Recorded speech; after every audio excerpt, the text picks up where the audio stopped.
பேசினதனுடைய தொடர்ச்சியை நான் பேசி இந்த கேள்வி பதிலையும் நிறைவு செய்ய நான் விரும்புகிறேன்.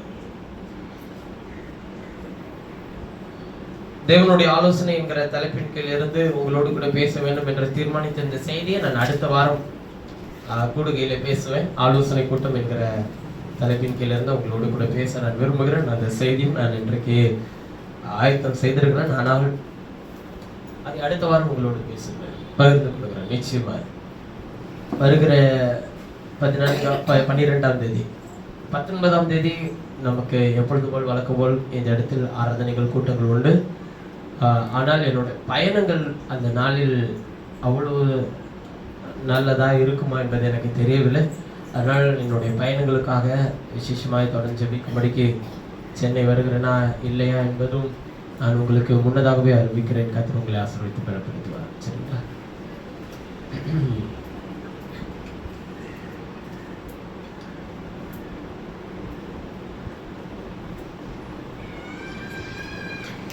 இந்த நாள் நாம் கர்த்தருடைய செய்திக்கு நேராக வழி நடத்துகிற மற்ற காரியங்களை குறித்து நாம் முடித்த பிறகு பேசலாம். எபிரேயர்கள் நிருபம் 12வது அதிகாரம் 12-13 மாத்திரம் தான் நான் விட்டு வைத்திருக்கிறேன்.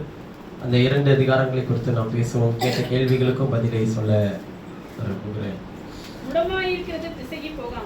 எபிரேயர் 12:7 முதலாவது வாசிக்கலாம். இவரே 12:7 தேவன் உங்களை புத்திரராக எண்ணி நடத்துகிறார். தகப்பன் சிட்சியாத புத்திரன் உண்டோ? எல்லாருக்கும் கிடைக்கும் சிட்சி உங்களுக்கு கிடையாதென்றால் நீங்கள் புத்திரராயிராமல் வேசி பிள்ளைகளாய் இருப்பீர்களே. எபிரேயர் 12:7 வாசிக்கும்போது சொல்லுகிறார், சிட்சையை சகிக்கிறவர்களாய் இருந்தால் தேவன் உங்களை புத்திரராக எண்ணி நடத்துகிறார். தகப்பன் சிட்சியாத புத்திரன் உண்டோ? என்ன கேள்வி கேட்டிருக்கிறாங்கன்னா, சிட்சையை சகித்தால் என்ன நடக்கும் அப்படின்னு சொல்லி கேட்டிருக்காங்க. சிட்சையை சகித்தா என்ன நடக்கும்ன்றத அதுக்கு அடுத்தடுத்த வசனங்களே சொல்லியிருக்கு. 8வது வசனத்தை வாசிக்கும்போது சொல்லுகிறார், எல்லாருக்கும் கிடைக்கும் சிட்சை உங்களுக்கு கிடையாது இருந்தால் நீங்கள் புத்திரராயிராமல் வேசி பிள்ளைகளாய் இருப்பீர்களே. அன்றியும் நம்முடைய சரீரத்தின் தகப்பன்மார்கள் நம்மை சிட்சிக்கும் போது நாம் அவர்களுக்கு அஞ்சி நடந்திருக்க, நாம் பிழைக்கத்தக்கதாக ஆவிகளின் பிதாவுக்கு வெகு அதிகமாய் அடங்கி நடக்க வேண்டும் அல்லவா? அவர்கள் சொல்றது யார? சரீரத்தின் தகப்பன்மார்கள் தங்களுக்கு நலம் என்று தோன்றினபடி கொஞ்ச காலம் சிட்சித்தார்கள். கொஞ்ச காலம் தான் சிட்சிப்பாங்க. இவரோ தம்முடைய பரிசுத்தத்துக்கு பங்குள்ளவர்கள் ஆகும் பொருட்டு நம்முடைய பிரயோஜனத்துக்காகவே நம்மளை என்ன பண்ணுவாரா? இப்ப என்ன கிடைக்கும் கேட்டா என்ன கிடைக்கும்னா அவருடைய பரிசுத்தத்துக்கு பங்கை உங்களுக்கு தருவார். அதான் உங்களுக்கு சிட்சையில கிடைக்கிற மேன்மையே. அவர் சிட்சையை சகித்தால் நமக்கு என்ன கிடைக்கும்னு கேட்டா அவருடைய பரிசுத்தத்துக்கு உங்களை பங்குள்ளவர்களாய் மாற்றுவார். அதாவது அவருடைய எடுத்துக்கொள்ளப்படுறதுக்கு உங்களை சேர்த்துக் கொள்ற வரையில அவர் உங்களை சிட்சிப்பார். அப்படின்னா என்ன பிரதர், அவர் எப்படி என்னை சிட்சிப்பார்? சிட்சை என்றால் என்ன? ஏற்கனவே உங்களுக்கு சொல்லி இருக்கிறேன். தேவன் தம்முடைய வார்த்தையை கொண்டுதான் சிட்சிப்பார். முதலாவது. இரண்டாவது, அந்த சிட்சையின்படி உங்களை என்ன பண்ணுவாருங்க? நடத்துகிறவராய் இருக்கிறார். வழி விலகும் போதெல்லாம் அவர் சிட்சித்து கடிந்து கொண்டு போதித்து உங்களை வழி நடத்துகிறவராய் இருக்கிறார். நம்முடைய ஆண்டவர் சிட்சித்து கடிந்து கொள்றவர் மாத்திரம் இல்ல, வழி நடத்துகிறவராகவும் இருக்கிறார். நல்ல விளங்கிக்கணும். வனாந்தரத்தில் அவர்கள் கோபமூட்டின போது வனாந்தரத்திலே அவர்களை அழித்தார்னு எழுதியிருக்கு பைபிள்ல. ஆனால் அழித்த தேவன் அவர்களை நடத்தினாரா இல்லைங்களா? நடத்தினார். இப்ப கர்த்தர் உங்களை அழிக்கும்படிக்கு சிட்சிக்கல, பிள்ளையா இருக்கிறதுனால. அதனாலதான் சொல்றாரு, பிள்ளைகளா இருக்கிறதுனால உங்களை என்ன பண்றேன்றாருங்க? சிட்சித்து வழி நடத்துறேன்றாரு. நான் ஒரு நேற்று உபவாசத்துல இருக்கும்போது எங்க வீட்டுல ஒரு கோழி குஞ்சு போட்டிருக்கு. ஒரு 6 குட்டி போட்டிருக்கு. இதை நான் வெளியே விட்டுட்டு நான் கொஞ்சம் பார்த்துக்கிட்டே உட்கார்ந்துட்டு இருந்தேன். அது என்ன பண்ணுதுன்னா, ஏதாச்சும் கொஞ்சம் அங்கிட்டு போடுச்சுன்னு வச்சுக்கோங்களேன், டக்குன்னு தலையில கொத்தி உள்ள இழுத்து போடுது. அது வேலை செய்யும் போது, அது போஜனத்தை கொடுக்கும் போது நடுவுல ஏதாச்சும் குறுக்க வந்துச்சுன்னு வச்சுக்கோங்க, ஒரே எத்து தான், அது வெளியே பறந்து போயிடும்.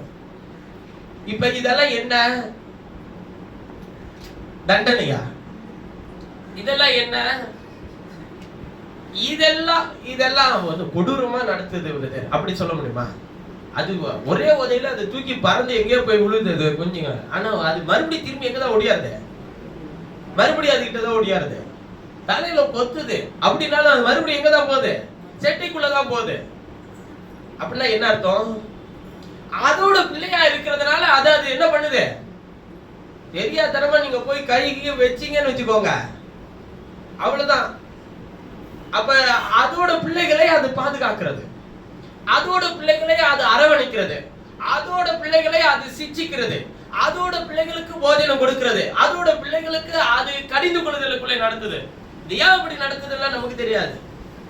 அப்ப அவருடைய பிள்ளைங்களை என்ன பண்ணுவாரு? அதான் சொல்றாரு, நீ என் பிள்ளையா இருந்தா உன்னை என்ன பண்ணுவேன்றாருங்க, நான் சிச்சிப்பேன். எப்படி சிச்சிப்பாருன்னா, சில நேரத்துல வியாதியை கொடுக்கிறது, வேதனை கொடுக்கிறது, கஷ்டத்தை கொடுக்கிறது, கடன் தொல்லை கொடுக்கிறது, இப்படியெல்லாம் செஞ்சு இந்த லோக்கல் பாலிடிக்ஸ் செய்யறவர் இல்ல நம்முடைய ஆண்டவர்.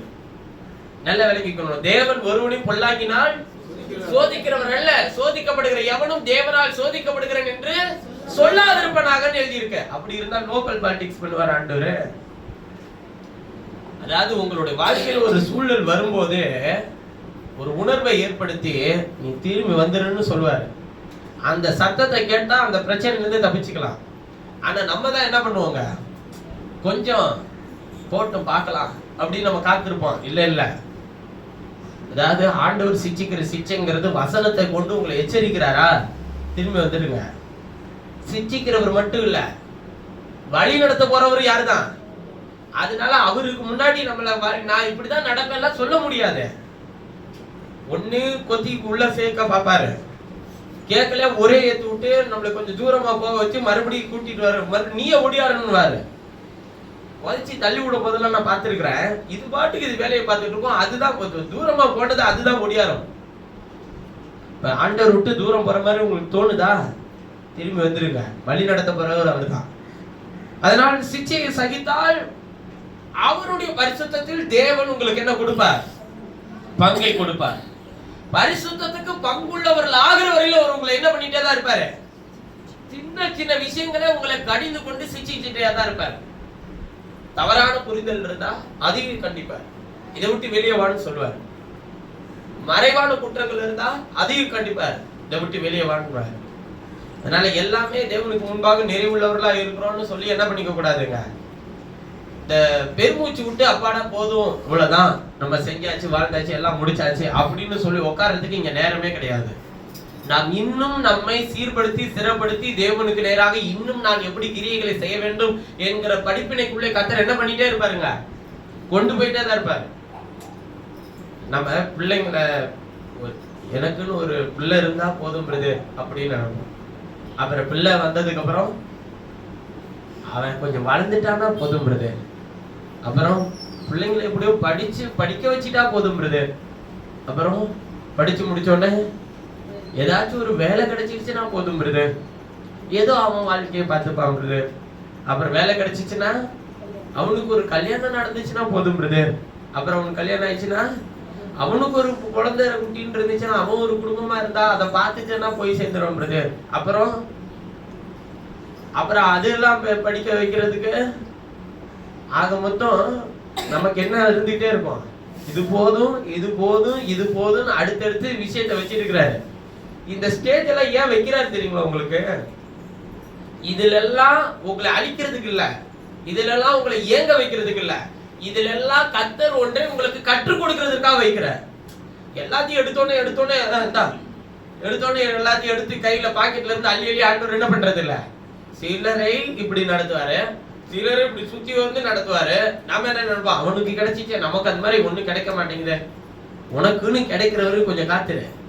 ஆனால் அவனும் நீங்களும் யாரிடத்திலிருந்து தான் பெற்றுக்கொள்ள முடியுங்க, அவரிடத்திலிருந்து பெற்றுக்கொள்ற வரையில காத்திருக்க.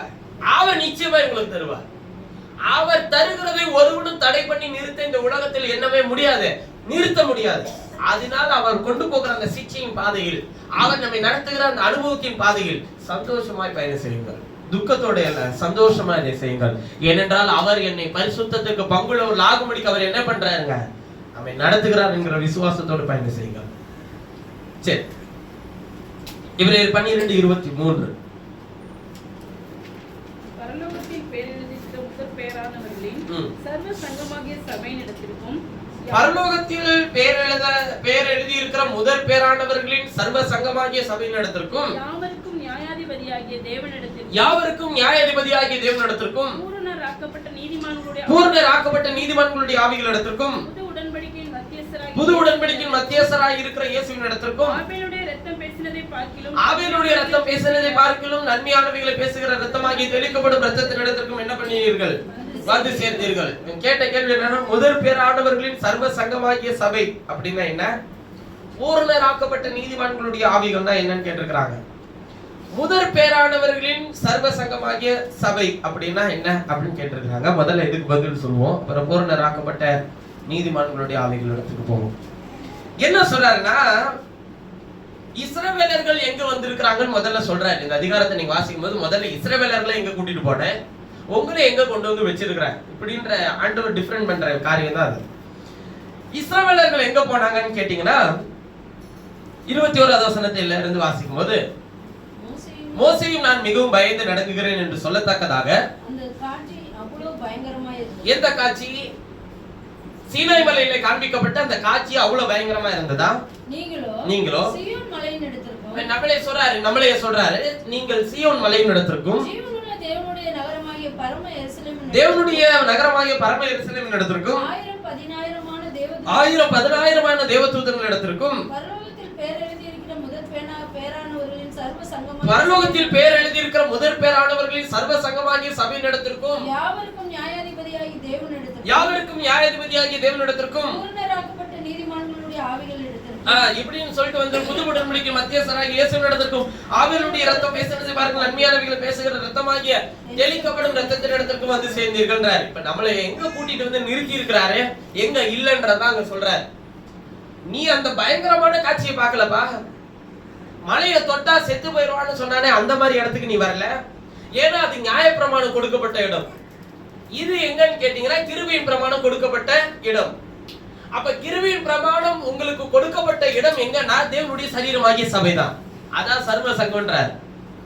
இதை குறித்து அவர் சொல்றாரு, பரலோகத்தில் பேர் எழுதி இருக்கிற முதற் பேரானவர்களின் சர்வ சங்கமாகிய சபையின் இடத்திற்குன்றார். அப்படின்னா என்ன? முதற் பேரானவர்கள் யார்? முதற் பேரானவர் யார் அப்படின்னா முதற் பேரானவர்கள் யாருன்னு தெரிஞ்சிடலாம். முதற் பேரானவர், முதற் பலனானவர் எல்லாமே யாரு தாங்க? இயேசு தானே. முதற் பலனானவர் யாரு? இயேசு. முதற் பேரானவர் யாரு? இயேசு. இதுக்கு வசனத்தை வாசிக்கலாம். கொலைசீர்கள் நிருபம் 1வது அதிகாரம்.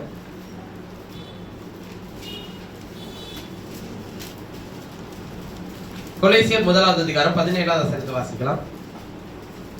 17-18. அவர் எல்லாவற்றுக்கும் முந்தினவர், எல்லாம் அவருக்குள் நிலை நிற்கிறது, அவரே சபையாகிய சரீரத்துக்கு தலையானவர், எல்லாவற்றிலும் முதல்வராய் இருக்கும்படிக்கு அவரே ஆதியும் மரித்தோரிலிருந்து எழுந்த முதற் பேருமானவர். முதற் பேரானவர் யாரு? அவரே கர்த்தராகிய இயேசுவே முதற் பேரானவர். அவர் முதற் பலனானவரும் யாருதான்? அவர் தானே. இப்ப ஒரு வசனத்தை வாசிக்கலாம். யாக்கோபு 1:18 வாசிங்க. அவர் சித்தம் கொண்டு தம்முடைய சிருஷ்டிகளில் நாம் முதல் பலன் ஆவதற்கு, பாருங்க சத்திய வசனத்தில் என்ன பலன் ஆவதற்கா? யார் முதற் பலன் ஆவதற்கு? நாம் முதற் பலன்கள் ஆவதற்கு. அவர் சத்திய வசனத்தினாலே நம்மை ஜனிப்பித்தார் எழுதியிருக்கு. அப்ப முதற் பலன்கள், முதற் பேரானவர் நம்மை முதற் பலன் ஆக்குகிறதற்கு நம்மை ஜனிப்பித்திருக்கிறாராம். அப்ப வேத வாக்கியம் என்ன போதிக்கிறது என்றால், அவர் முதற் பேரானவர் என்று சொல்லபடியே நம்மை முதற் பேரானவர்களாய் மாற்றுகிறதற்கு அவர் முதற் பேரானவர் ஆனார். அதாவது நாம் உயிர்த்தெழுதலில் பங்கடையணும் இல்லையா, அதற்கு மாதிரியாக தான் அவர் முதற் பேரானார். ஆனா முதற் பேரானவர்கள் ஆக போறது யாரு? அதாவது உங்களுக்கு புரியலன்னு நினைக்கிறேன். முதற் பேரானவர் யாருங்க?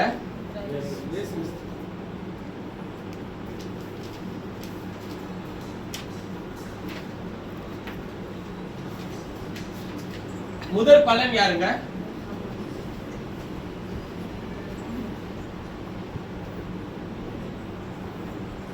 எல்லாத்திலும் அவர் தானே முதல்வர்.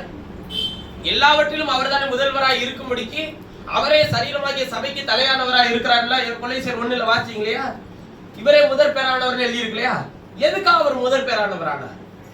எதனால அவர் முதற் பேரானவரானார்? அவரே ஆதியும் மரித்தோரிலிருந்து எழுந்த முதற் பேருமானவர் வாசிச்சீங்களா? கொலைசர்ல மரித்தோரிலிருந்து எழுந்த முதற் பேரானவர் இவர்தான். இவர் முதற் பேரானவராய் ஆனதுக்கு காரணம் என்னன்னு கேட்டீங்கன்னா, நம்மையும் மரித்தோரிலிருந்து எழுந்த முதற் பேரானவர்களாய் நம்மை மாற்றுகிறதற்காக அவர் முதற் பேரானார். அதற்கு அவர் சொல்றாரு, உங்களை சத்திய வசனத்தினால ஜெனிப்பித்திருக்கிறார்.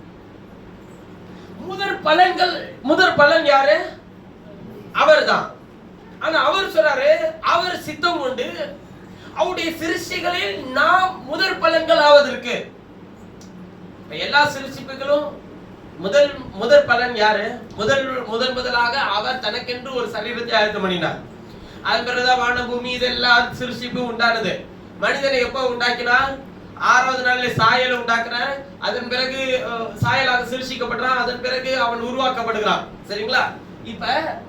இப்ப இவனை எல்லா சிருஷ்டிப்பிலும் முதற் பலன்களாய் கொண்டு வருகிறதற்கு அவர் மறுபடியும் உங்களை எதனால ஜெனிப்பித்திருக்கிறாரா?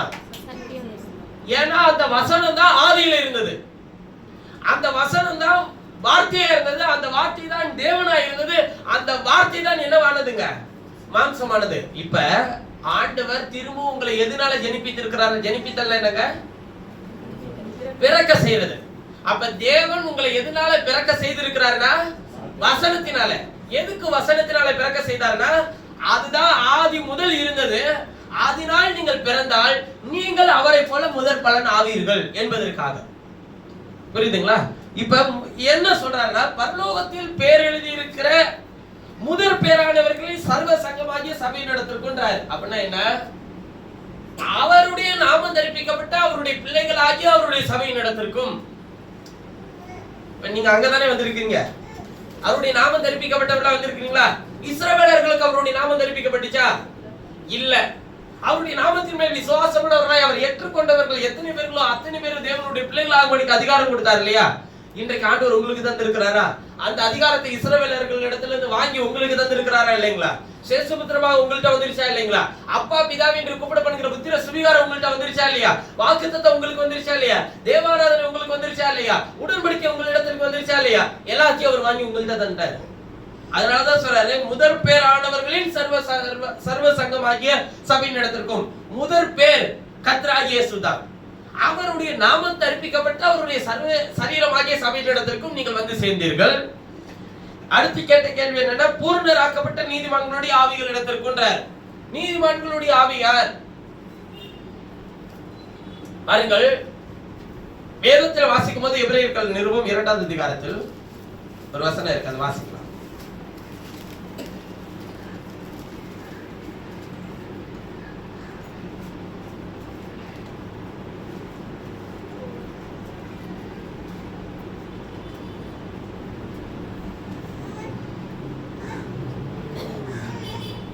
ஒன்றாவது வசனத்திலிருந்து வாசிக்கலாம். 3 வசனங்கள் வரை. நாம் கேட்டவர்களை விட்டு விலகாதபடிக்கு அவரை மிகுந்த ஜாக்கிரதையாய் கவனிக்க வேண்டும். மிகுந்த ஜாக்கிரதையாய் கவனிக்கணுமா? எதை கவனிக்க சொல்ல போறாருன்றத பாருங்க. ஏனெனில் தேவதூதர் மூலமாய் சொல்லப்பட்ட வசனத்திற்கு விரோதமான எந்த செய்கைக்கும் கீழ்ப்படியாமைக்கும் நீதியான தண்டனை வரத்தக்கதாக, தேவதூதர் மூலமாய் சொல்லப்பட்ட எந்த வசனத்திற்கும் விரோதமான எந்த செய்கைக்கும் கீழ்ப்படியாமைக்கும் நீதியான தண்டனை வரத்தக்கதாக அவர்களுடைய வசனம் உறுதிப்படுத்தப்பட்டிருக்க முதலாவது கர்த்தர் மூலமாய் அறிவிக்கப்பட்டு, முதலாவது யார் மூலமாய் அறிவிக்கப்பட்டு? கர்த்தர் மூலமாய் அறிவிக்கப்பட்டு, பின்பு அவரிடத்தில் கேட்டவர்களாக நமக்கு உறுதியாக்கப்பட்டதும். பின்பு அவரிடத்தில் கேட்டவர்கள் யாருங்க? சரி, இப்ப கவனிங்க. வாசிட்டீங்களா? இப்ப கவனிங்க. தேவதூதர் மூலமாய் சொல்லப்பட்ட வசனத்திற்கு விரோதமான எந்த செய்கைக்கும் கீழ்ப்படியாமைக்கும் நீதியான தண்டனை வரத்தக்கதாக அவர்களுடைய வசனம் உறுதிப்படுத்தப்பட்டிருக்கின்றார். பழைய ஏற்பாட்டு காலத்தில் அவர் பேசின வார்த்தைக்கு எப்படி கீழ்ப்படியாம போனதுனால அதுக்கான நீதியான தண்டனை வந்தது போல இப்போ உங்களுக்கு என்ன கொடுக்கப்பட்டிருக்குன்னு கேட்டீங்கன்னா, முதலாவது கர்த்தர் மூலமாய் அறிவிக்கப்பட்டிருக்கிறார். இயேசு கிறிஸ்து இந்த பூமியில வந்தபோது அவர் நமக்கு அறிவித்த விஷயங்கள், பின்பு அவரிடத்தில் கேட்டவர்களாலே நமக்கு உறுதியாக்கப்பட்டதும். அவரிடத்தில் யார் கேட்டது? ஆதி அப்போஸ்தலர்கள். அவர்கள் மூலமாய் நமக்கு உறுதியாக்கப்பட்டதும்,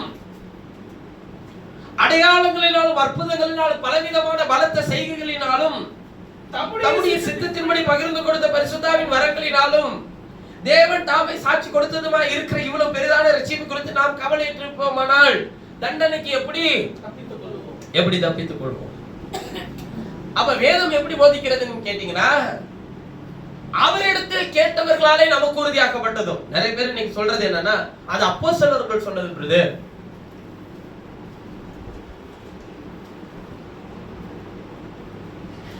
இந்த ஞானசானத்தை குறித்து சொல்லும்போது கூட சொல்லுவாங்க, எல்லாருக்குமே தெரியும் ஞானசானம் கொடுத்ததும் வாங்கினதும் அப்போஸ்தலர் 2ஆம் அதிகாரம் 38வது வசனத்தின்படிதான். கர்த்தராகி இயேசுவின் நாமத்தினாலதான் ஞானசானம் கொடுத்தாங்கன்னு வாங்கினாங்கன்னு எல்லாருக்குமே தெரியும். யாருக்குமே தெரியாம இல்ல. ஒருத்தரும் இயேசு மத்தேயு 28:19 சொன்னது போல பிதா குமாரன் பரிசுத்த ஆவியின் நாமத்தினால் யாராச்சும் ஞானசானம் வாங்கி இருக்கிறாங்கன்னு அல்லது கொடுத்திருக்கிறாங்கன்னு பைபிள்ல எந்த ஆதாரமே என்ன பண்ணப்படல, சொல்லல. ஆனா இயேசு எதுக்காக சொல்லிட்டு போனாரு? நீங்கள் புறப்பட்டு போய் சகல ஜாதியும் சீஷராக்கி பிதா குமாரன் பரிசுத்த ஆவியின் ஆவி என்னும் நாமத்தினாலே, நாமங்களிலே அல்ல. அப்பனா பிதா குமாரன் பரிசுத்த ஆவி என்பது 3 நாமங்கள் ஆயிரும். நாமங்களிலே அல்ல, நாமத்தினாலே. அப்படின்னா என்ன அர்த்தம்? நாமத்தினாலேன்னா என்ன? 1 2 3 1 நாமத்தினாலே. அப்ப பிதா என்பது நாமமா, குமாரன் என்பது நாமமா? இப்ப பிதா, இப்ப உங்க அப்பா பேர் என்னன்னு கேட்டா அப்பா என்று சொல்றது என்னங்க? பதவியா, தன்மையா, பேரா? எனக்கும் அப்பா இருக்கிறாங்க, உங்களுக்கும் அப்பா இருக்கிறாங்க, நம்ம எல்லாருக்கும் ஒவ்வொருத்தவங்க ஒருத்தர் அப்பா இருப்பாங்க. உங்க அப்பா பேர் என்னன்னு கேட்டாக்க அப்பான்னு சொல்லுவீங்களா? எந்த ஆதார் கார்டுல உங்க அப்பா பேர் அப்பான்னு எழுதிருக்கீங்க? குமாரன். உங்க பிள்ளை பேர் என்னன்னு கேட்டா, இப்ப எல்லாருக்கும் ஒரு பிள்ளைங்க இருக்கிறாங்கன்னு வச்சுக்கோங்க, உங்க பிள்ளை பேர் என்னன்னு கேட்டா குமாரன் என்பது பதவி, பிதா என்பது பதவி, தன்மை. அதான் நான் நேத்து சொன்னேன் இல்லையா, அவர் 3 தன்மையில் வெளிப்பட்ட ஒரே தேவன். அப்ப பிதாவை மறுதலிக்கிறீங்களா? யார்? நான் மறுபடியும் சொல்றேன், நான் மறுதலிக்கவே இல்லை. அவர் பிதாவா இருந்தார், குமாரனாய் நமக்காக வந்தார், பரிசுத்தாவியானவராய் நமக்குள் வாசம் பண்ணுகிறார். நான் பிதாவை ஆராதிக்கிறேன், குமாரனை தொழுது கொள்கிறேன், பரிசுத்தாவை ஆராதிக்கிறேன். காரணம், அவர் 3 தன்மையில் வெளிப்பட்ட ஒரே தேவன். 3 தன்மைகள், 3 நாமங்கள் அல்ல. பரிசுத்தாவி என்பது ஒரு தன்மை. அப்ப நாம என்ன பாருங்க, பிதாவா, பிதா இயேசு சொன்னது கவனிங்க, பிதா குமாரன் பரிசுத்த ஆவி. ஆங்கில வேதாகமத்துல the father, the son, the holy ghost எழுதி இருக்கும். அப்படிதான் எழுதி இருக்கு, நீங்க போய் வாசி பாருங்க. உயிருள்ள எந்த ஒரு வார்த்தையை அடையாளப்படுத்தும் போதும், ஆங்கிலம் தெரிந்த எல்லாருக்கும் தெரியும், முன்னாடி என்ன போடுவீங்க? உயிருள்ள பொருளுக்கு த பெண்ணுன்னு சொல்லுவீங்க. இதுக்கு உயிர் இருக்கா? நீங்க உங்களுடைய குமாரன் குமாரத்தி உயிருள்ள எதையுமே முன்னாடி த போட முடியாது. the father, the son, the holy ghost எழுதி இருக்கும். அப்படின்னா என்ன அர்த்தம்? இது தன்மைகள், இது நாமம் அல்ல. எது நாமம்? அதுதான் அப்போஸ்தலர்களுக்கு உறுதியாக்கப்பட்டதும் அப்படின்னு சொல்றாரு. அப்போஸ்தலர்களுக்கு அதை கர்த்தர் வெளிப்படுத்தினார். பரிசுத்த ஆவியினுடைய காலம். அப்போஸ்தலர் 2ஆம் அதிகாரத்தில் பிளவுண்ட நாவுகளை கொண்டு அக்கினி இறங்கின போது அவர்கள் எல்லாரும் பற்பல பாஷைகளை பேசினார்கள், தேவனை புகழ்ந்தார்கள், மகிமைப்படுத்தினார்கள், உபதேசித்தார்கள். அப்பொழுது மனதில் குத்தப்பட்டவர்களாகி என்ன செய்ய வேண்டும் என்று கேட்டார்கள். அப்பொழுது பேதுரு சொல்லுகிறார், பேதுரு மாத்திரமல்ல 11 எழும்பி நின்று சொல்லுகிறார்கள், நீங்கள் மனம் திரும்பி பாவ மன்னிப்புக்கென்று கர்த்தராகிய இயேசுவின் நாமத்தில் ஞானஸ்நானம் பெற்றுக்கொள்ளுங்கள். பிதாவாய் இருக்கும்போது என்ன நாமத்தில் அழைக்கப்பட்டார்? கர்த்தர். குமாரனாய் வந்தபோது என்ன நாமம் கொடுக்கப்பட்டது? இயேசு. பரிசுத்த ஆவியானவராய் உங்களுக்குள்ளே இருக்கும்போது அவர் எப்படி இருக்கிறார்? கிறிஸ்துவாக மகிமை நம்பிக்கையாக உங்களுக்குள் இருப்பது இந்த ரகசியம் எழுதியிருக்கு. வாசிங்க பார்க்கலாம். கொலோசியர்கள் நிருபம் 1வது அதிகாரம் 27வது வசனம்.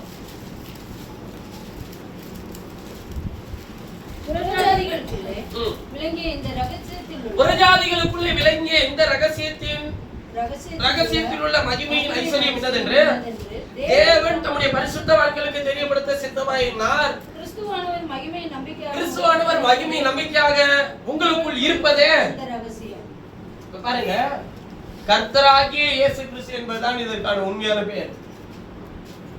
அதனாலதான் சொல்றாரு, கர்த்தராகிய இயேசு நாமத்தினால் ஞானஸ்நானம் பெற்றுக் கொள்ளுங்கள், அப்பொழுது பாவ மன்னிப்பை பரிசுத்த ஆவியை பெற்றுக் கொள்வீர்கள். பாவ மன்னிப்புக்கென்று கொடுக்கப்பட்ட ஒரே நாமம் இதுதான்.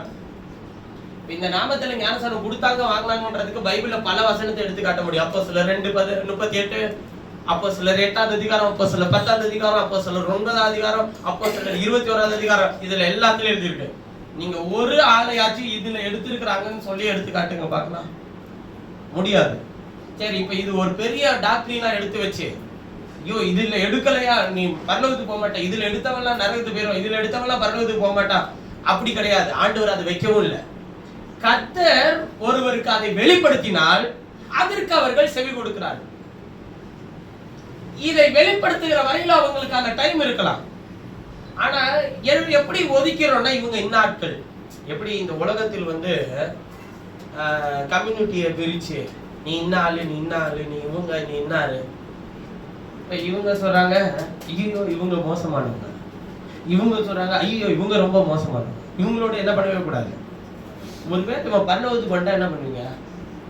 அது எப்படி பிரதர் வருவான்? அது நாம தெரிவிக்கப்படாம எப்படி பிரதர் வருவான்?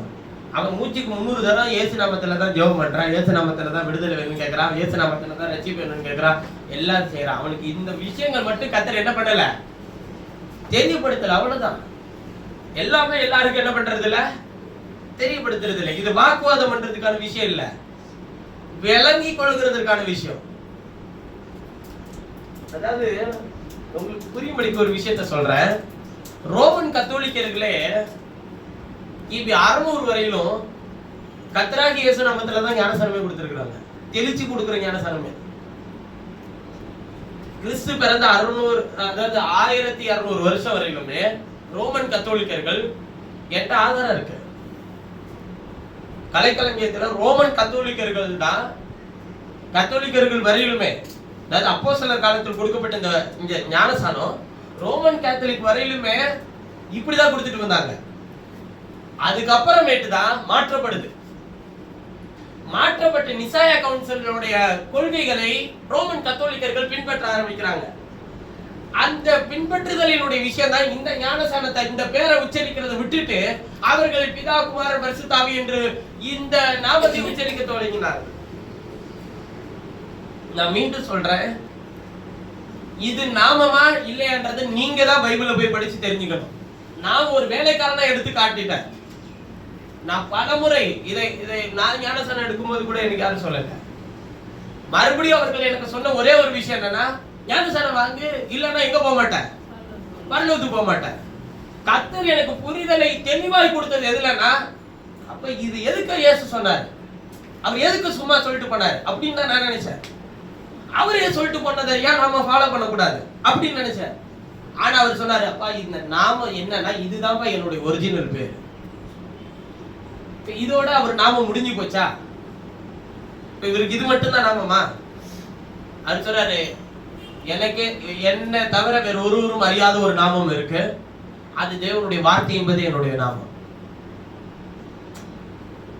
3வது சபைக்கு சொல்றாரு, ஜெயம் கொள்ளுகிறவனோ அவனுக்கு மறைவான மன்னாவை பசிக்க கொடுப்பேன், வேற ஒருவரும் அறியாத வேற ஒரு நாமத்தை, புதிய நாமத்தை அவனுக்கு என்ன பண்ணுவேன்றாருங்க, கொடுப்பேன் எழுதி இருக்கும். வெளிப்படுத்தல் 2:18 நீங்க வாசிச்சீங்கன்னா தெரியும். 17-18 வாசிக்கும் போது அப்ப அந்த புதிய நாமம் என்ன நமக்கு தெரியாது. ஆண்டவர் என்ன நாமத்தை கொடுப்பாருன்றது தெரியாது. இப்பொழுது நமக்கு வெளிப்படுத்தப்பட்டிருக்கிற ரட்சிக்கப்பட்டிருக்கிறதுக்கு கொடுக்கப்பட்ட ஒரே நாமம் ஆட்டுக்குட்டியினுடைய நாமம் கர்த்தராகிய இயேசு கிறிஸ்து. அவ்வளவுதான். நான் தான் ஒரே ஒரு சின்ன உதாரணத்தை, யாராச்சும் ரொம்ப வாக்குவாதம் பண்ணாங்கன்னா நான் சொல்ற ஒரே ஒரு விஷயம் தான். யாராச்சும் ஒரு பிசாசு பிடிச்ச நபரை நீங்க கூட்டிட்டு வரீங்கன்னு வச்சுக்கோங்க, இல்ல நீங்க அவங்களுக்கு ஜெபம் பண்றீங்கன்னு வச்சுக்கோங்க, பிதா குமாரன் பரிசுத்தாவின் நாமத்துல இந்த பிசாசை நான் துரத்துகிறேன்னு சொல்லி பாருங்களேன். அது போச்சுன்னா நீங்க சொல்லுங்க. நீங்க ஒண்ணு இல்ல, இயேசு என்கிற நாமத்தை உச்சரிச்சு மட்டும் பாருங்க என்ன நடக்குதுன்னு தெரியும். ஏன்னா கர்த்தருக்கு சித்தமான அது மாதிரி ஒரு சூழல் இருந்துச்சுன்னா உங்க எல்லாரும் கூட்டி வச்சு நான் காட்டுறேன். இயேசுன்ற நாமத்தை உச்சரிச்சா என்ன சொல்றான்னு மட்டும் பாருங்க. ஏன் முதல்ல வந்த அந்த நாமத்தை சொல்லாம கொஞ்சம் இர அப்படின்னு சொல்லுவோம். காரணம் என்னன்னா, இந்த நாமத்தில் வானோர் பூதலத்தோர் பூமியின் கீழானவருடைய முழங்கால்கள் யாவும் முடங்கக்கூடிய ஒரே நாமம் இதுதான். நீங்க நேற்று வாசிச்ச ஏசாயா 45 கூட எழுதியிருக்கோம், என்னுடைய நாமத்தினாலே நீங்கள் முழங்கால் படியும்படிக்கு என்னுடைய நாமத்தை கொண்டே நான் ஆணிட்டேன் ஆண்டவர் சொல்லியிருக்கார். அந்த நாமத்தை தான் அவர் நமக்கு தர. இதைதாங்க மோசே கேட்கிறாரு, சொல்லல. யாக்கோபு கேட்கிறாரு, சொல்லல. கர்த்தர் நமக்கு வெளிப்படுத்துறாரு. அதனாலதான் சொல்லும் போது சொல்றாரு, இவரு 12:23 பூரணராக்கப்பட்ட நீதிமான்களுடைய ஆவிகள் எழுதியிருக்கு இல்லையா. என்னன்னா, வார்த்தையினால் நிரப்பப்பட்டவர்களாய் கர்த்தரிடத்தில் கேட்கப்பட்ட அந்த ஆதி அப்போஸ்தலர்கள் மூலமாய் உபதேசிக்கப்பட்ட அந்த ஆவியினால், அந்த உபதேசத்தினால், அவர்களுக்கு கொடுத்த அந்த முன்மாரியின் மழையினால் தேவன் இன்றைக்கு நம்மை நடத்தி கொண்டிருக்கிறார். சரிதானே? ஆதி அப்போஸ்தலர்கள் நமக்கு கொடுத்த அந்த உபதேசம் இல்லைன்னா இன்னைக்கு நம்மளை வந்து பாருன்னு சொல்லுவாங்க. இது அப்போஸ்தலர்கள் சொன்னது பிரதர், நீங்க ஒதுக்கவே முடியாது. அது அப்போஸ்தலனாகிய பவுல் சொல்லும்போது கலாத்தியர் 1:6-7 வாசிக்கும்போது அவர் சொல்றாரு, நாங்கள் உங்களுக்கு அறிவித்த இந்த சுவிசேஷத்தை நான்காவது வானத்திலிருந்து இறங்கின தூதனாவது வேறொரு சுவிசேஷத்தை பிரசங்கித்தால் அவன் சபிக்கப்பட்டவனா இருக்க கடவன்றார். அப்ப பைபிள் என்ன தெளிவா சொல்லுதுன்னா, இவங்க எதுவுமே சுயமா சொல்லலங்க. பேதுரு சொல்லல, அப்போஸ்தலனாகிய பவுல் சொல்லல, இவங்க எல்லாம் தனியா சுயமா சொல்லல. பரிசுத்த ஆவியானவர் என்ன கட்டளையிட்டாரோ அதை அந்த நீதிமான்கள் மூலமா நமக்கு என்ன பண்ணினாருங்க, வெளிப்படுத்தினார். அப்ப பூரணராக்கப்பட்ட நீதிமான்களுடைய ஆவி என்றால் ஆதி அப்போஸ்தலர்களை தான் அடையாளப்படுத்துகிறார். புரியுதுங்களா? முதல் பேரானவருடைய சர்வ சங்கமாகிய சபை என்றால் அவர் நாமம் தெரிவிக்கப்பட்ட அவருடைய பிள்ளைகள் இடத்திற்கும், பூரணராக்கப்பட்ட நீதிமான்களுடைய ஆவிகள் என்றால் அப்போஸ்தலருடைய உபதேசத்தின் இடத்திற்கும், நீ ஆபேலுடைய ரத்தம் பேசினதை பார்க்கலாம் அதிக நன்மையானதை பேசுகிற ரத்தமாகிய தெளிக்கப்படும் ரத்தத்தின் இடத்திற்கும், அதாவது தெரிந்து கொள்ளப்பட்டவர்களுக்கு என்று கர்த்தர் பேசுகிற மகத்துவமான வெளிச்சத்தின் இடத்திற்கும் நீங்கள் வந்து சேர்ந்தீர்கள் என்ற அர்த்தம். அடுத்து எபிரேயர்கள் நிருபம் 13:9 13:9 அந்நிய போதனைகளால் அழைப்புண்டு தெரியாதீர்கள் எழுதியிருக்கு. போதன பதார்த்தத்தினால அல்ல. எதனால? கிருபையினால. போதும். அனித்திய இதுல அவங்க கேட்ட கேள்வி என்னன்னா, அந்நிய போதனைனா என்னன்னு கேட்டிருக்காங்க. வாசிக்கலாம் அதுக்கு ஒரு வசனத்தை. 2 தீமோத்தேயு புத்தகம்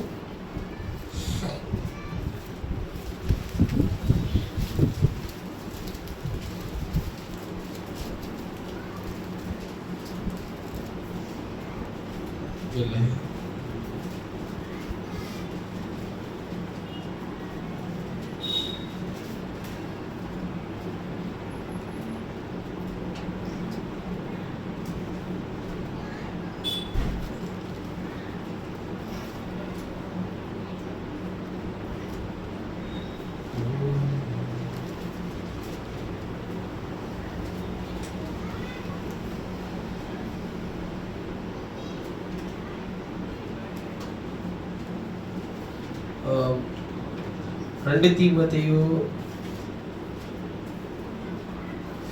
3வது அதிகாரம்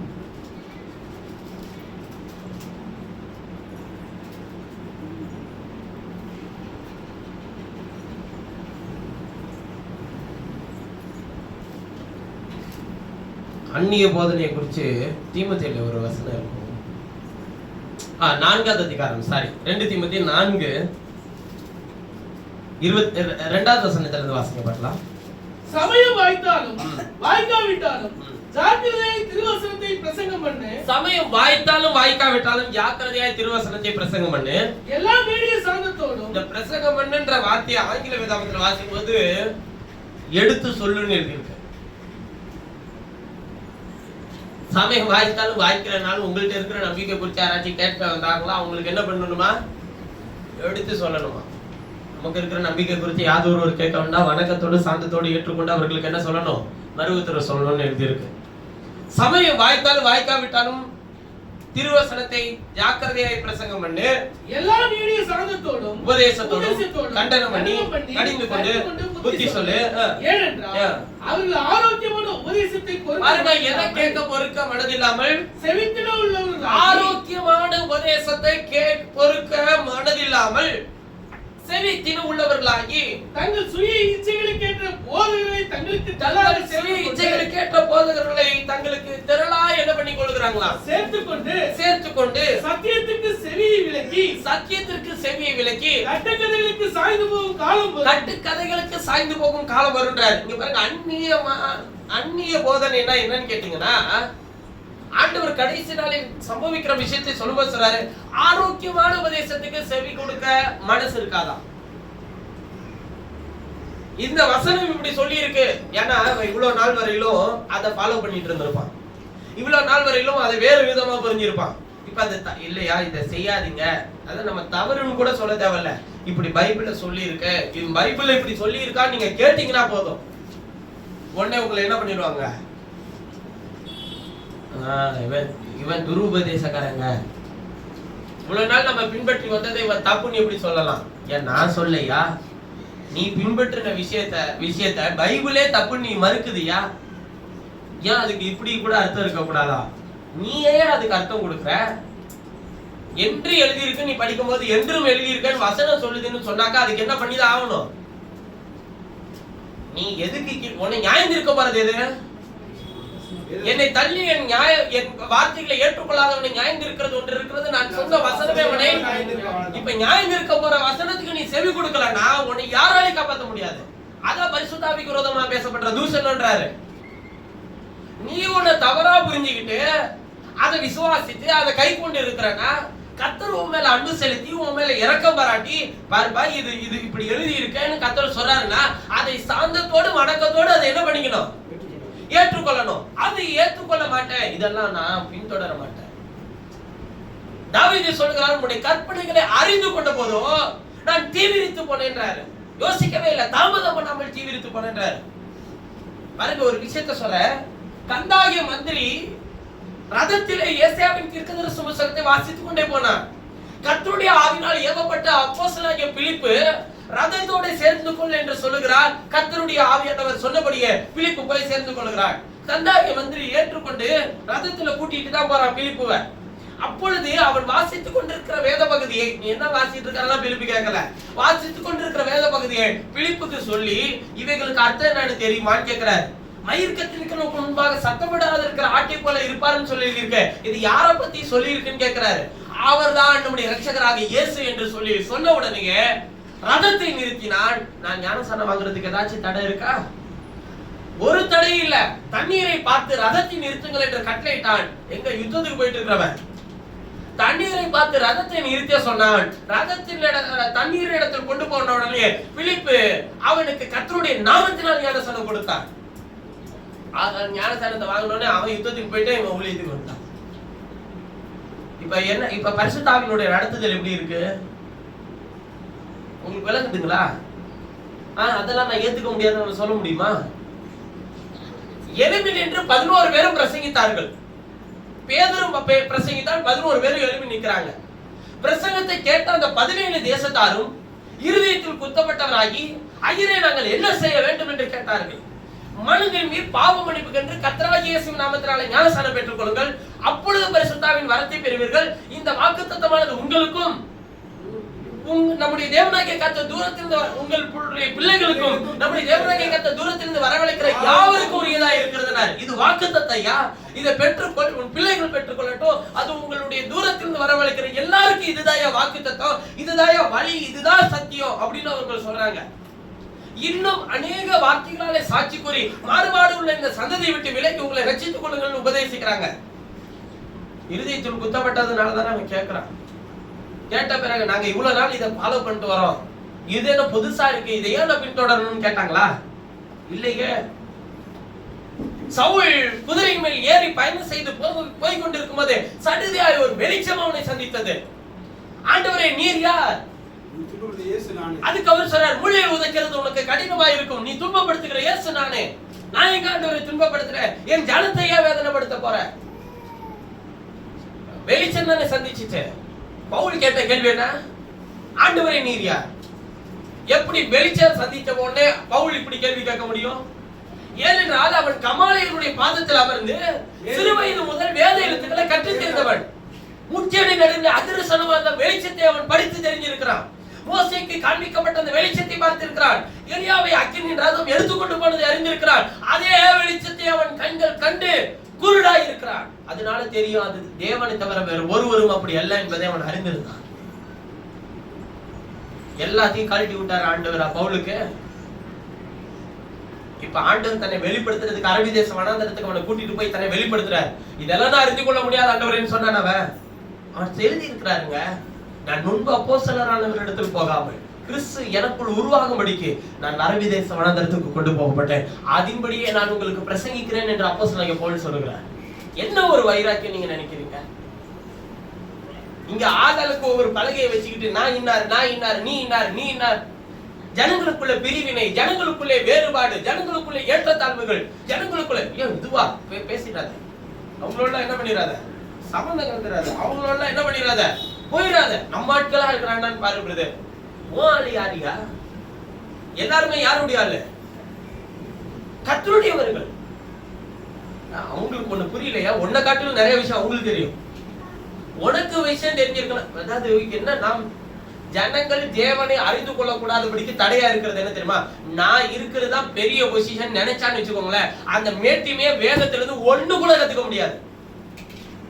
எந்த கர்வம் எப்போ வரலாம்னு தெரியுங்களா? கர்வம் வரல, மேட்டி வரக்கூடாது. கர்வம் எப்போ வரலாம்? நான் கர்த்தருடைய வேலைக்காரையா, எனக்கு முன்னாடி இந்த உலகத்துல எனக்கு முன்பாக இருக்கிற எந்த விஷயமும், உலகத்தின் எந்த காரியமும் என்னை சேதப்படுத்தாதபடி கர்த்தர் என்னை பாதுகாக்கிறவரையா, நான் கர்த்தருடைய பிள்ளையா, என்னை இந்த உலகத்தின் தீங்கு என்னை சேதப்படுத்தாதியா.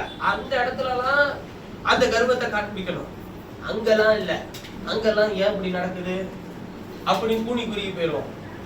எங்க காட்டக்கூடாத அங்க வாக்குவாதம் பண்ணிட்டு இருப்போம். இது தெரியுமா உனக்கு, அது தெரியுமா உனக்கு? உனக்கு தெரியும்ல, அது சொல்லி தர வேண்டிய பொறுப்பு யாருடையது? வாக்குவாதம் பண்றதுனால உன்கிட்ட இருக்கிற மகத்துவமான விஷயத்தை அவன் தெரிஞ்சு கொள்ளாம போயிருவான் தெரியுங்களா? நான் மீண்டும் சொல்றேன், இன்னார் இன்னார்னு யாரையும் பிரிக்காதீங்க. எல்லாருமே கர்த்தருடைய பிள்ளைகள். ரோமன் கத்தோலிக்கத்துல இருந்தாலும் சரி, சிஎஸ்ஐல இருந்தாலும் சரி, மெத்தடிஸ்ட்ல இருந்தாலும், பாப்டிஸ்ட்ல இருந்தாலும், லுத்தரன்ல இருந்தாலும், பெந்தகோஸ்தேல இருந்தாலும், அவனுக்கு ஒண்ணு தெரியாதையா. அவர்கள் எல்லாரும் ஒரு நாள் ஒரு நிமிஷம் போதும் உன்னை சந்தித்த அதே தேவன் அவர்களை சந்தித்தார். தேவன் அதிலிருந்தும் தம்முடைய ஆலயத்தை தம்முடைய தொழுவத்திற்கு என்று தேவையான ஆடுகள் அதற்குள்ளும் இருந்தால் சேர்த்துக் கொள்வாரா மாட்டாரா? அப்படித்தானே நம்ம எல்லாரும் சேர்த்துக்கிட்டாரு. நான் ஒரு பிறக்கும் போதே ஒரு ரோமன் கத்தோலிக்கன் தான், ஆனால் அதிலிருந்து அவருக்கு வேண்டும் என்று என்னை வேறு பிரித்திருக்கிறார். நான் ஒரு இந்த மார்க்கத்தை சேர்ந்தவனாக இருக்கலாம், ஆனால் அவருக்கு வேண்டும் என்று உங்களை தேர்ந்தெடுத்திருக்கலாம். எந்த மார்க்கத்துல நீ உட்கார்ந்து இருந்தாலும் உன்னை உலக தோற்றத்துக்கு முன்னதாவே கிறிஸ்துவுக்குள் தெரிந்து கொண்டால் அவனை எந்த மூலையில இருந்தாலும் கர்த்தர் தூக்கி கொண்டு வந்து உள்ள உட்கார பாருங்க. எப்படி கூட்டிட்டு வருவார் தெரியுங்களா? அப்படியே தலையை பிடிச்ச கையை பிடிச்சல இல்ல, அப்படியே முழுசும் மாத்தி கூட்டிட்டு வருவார்.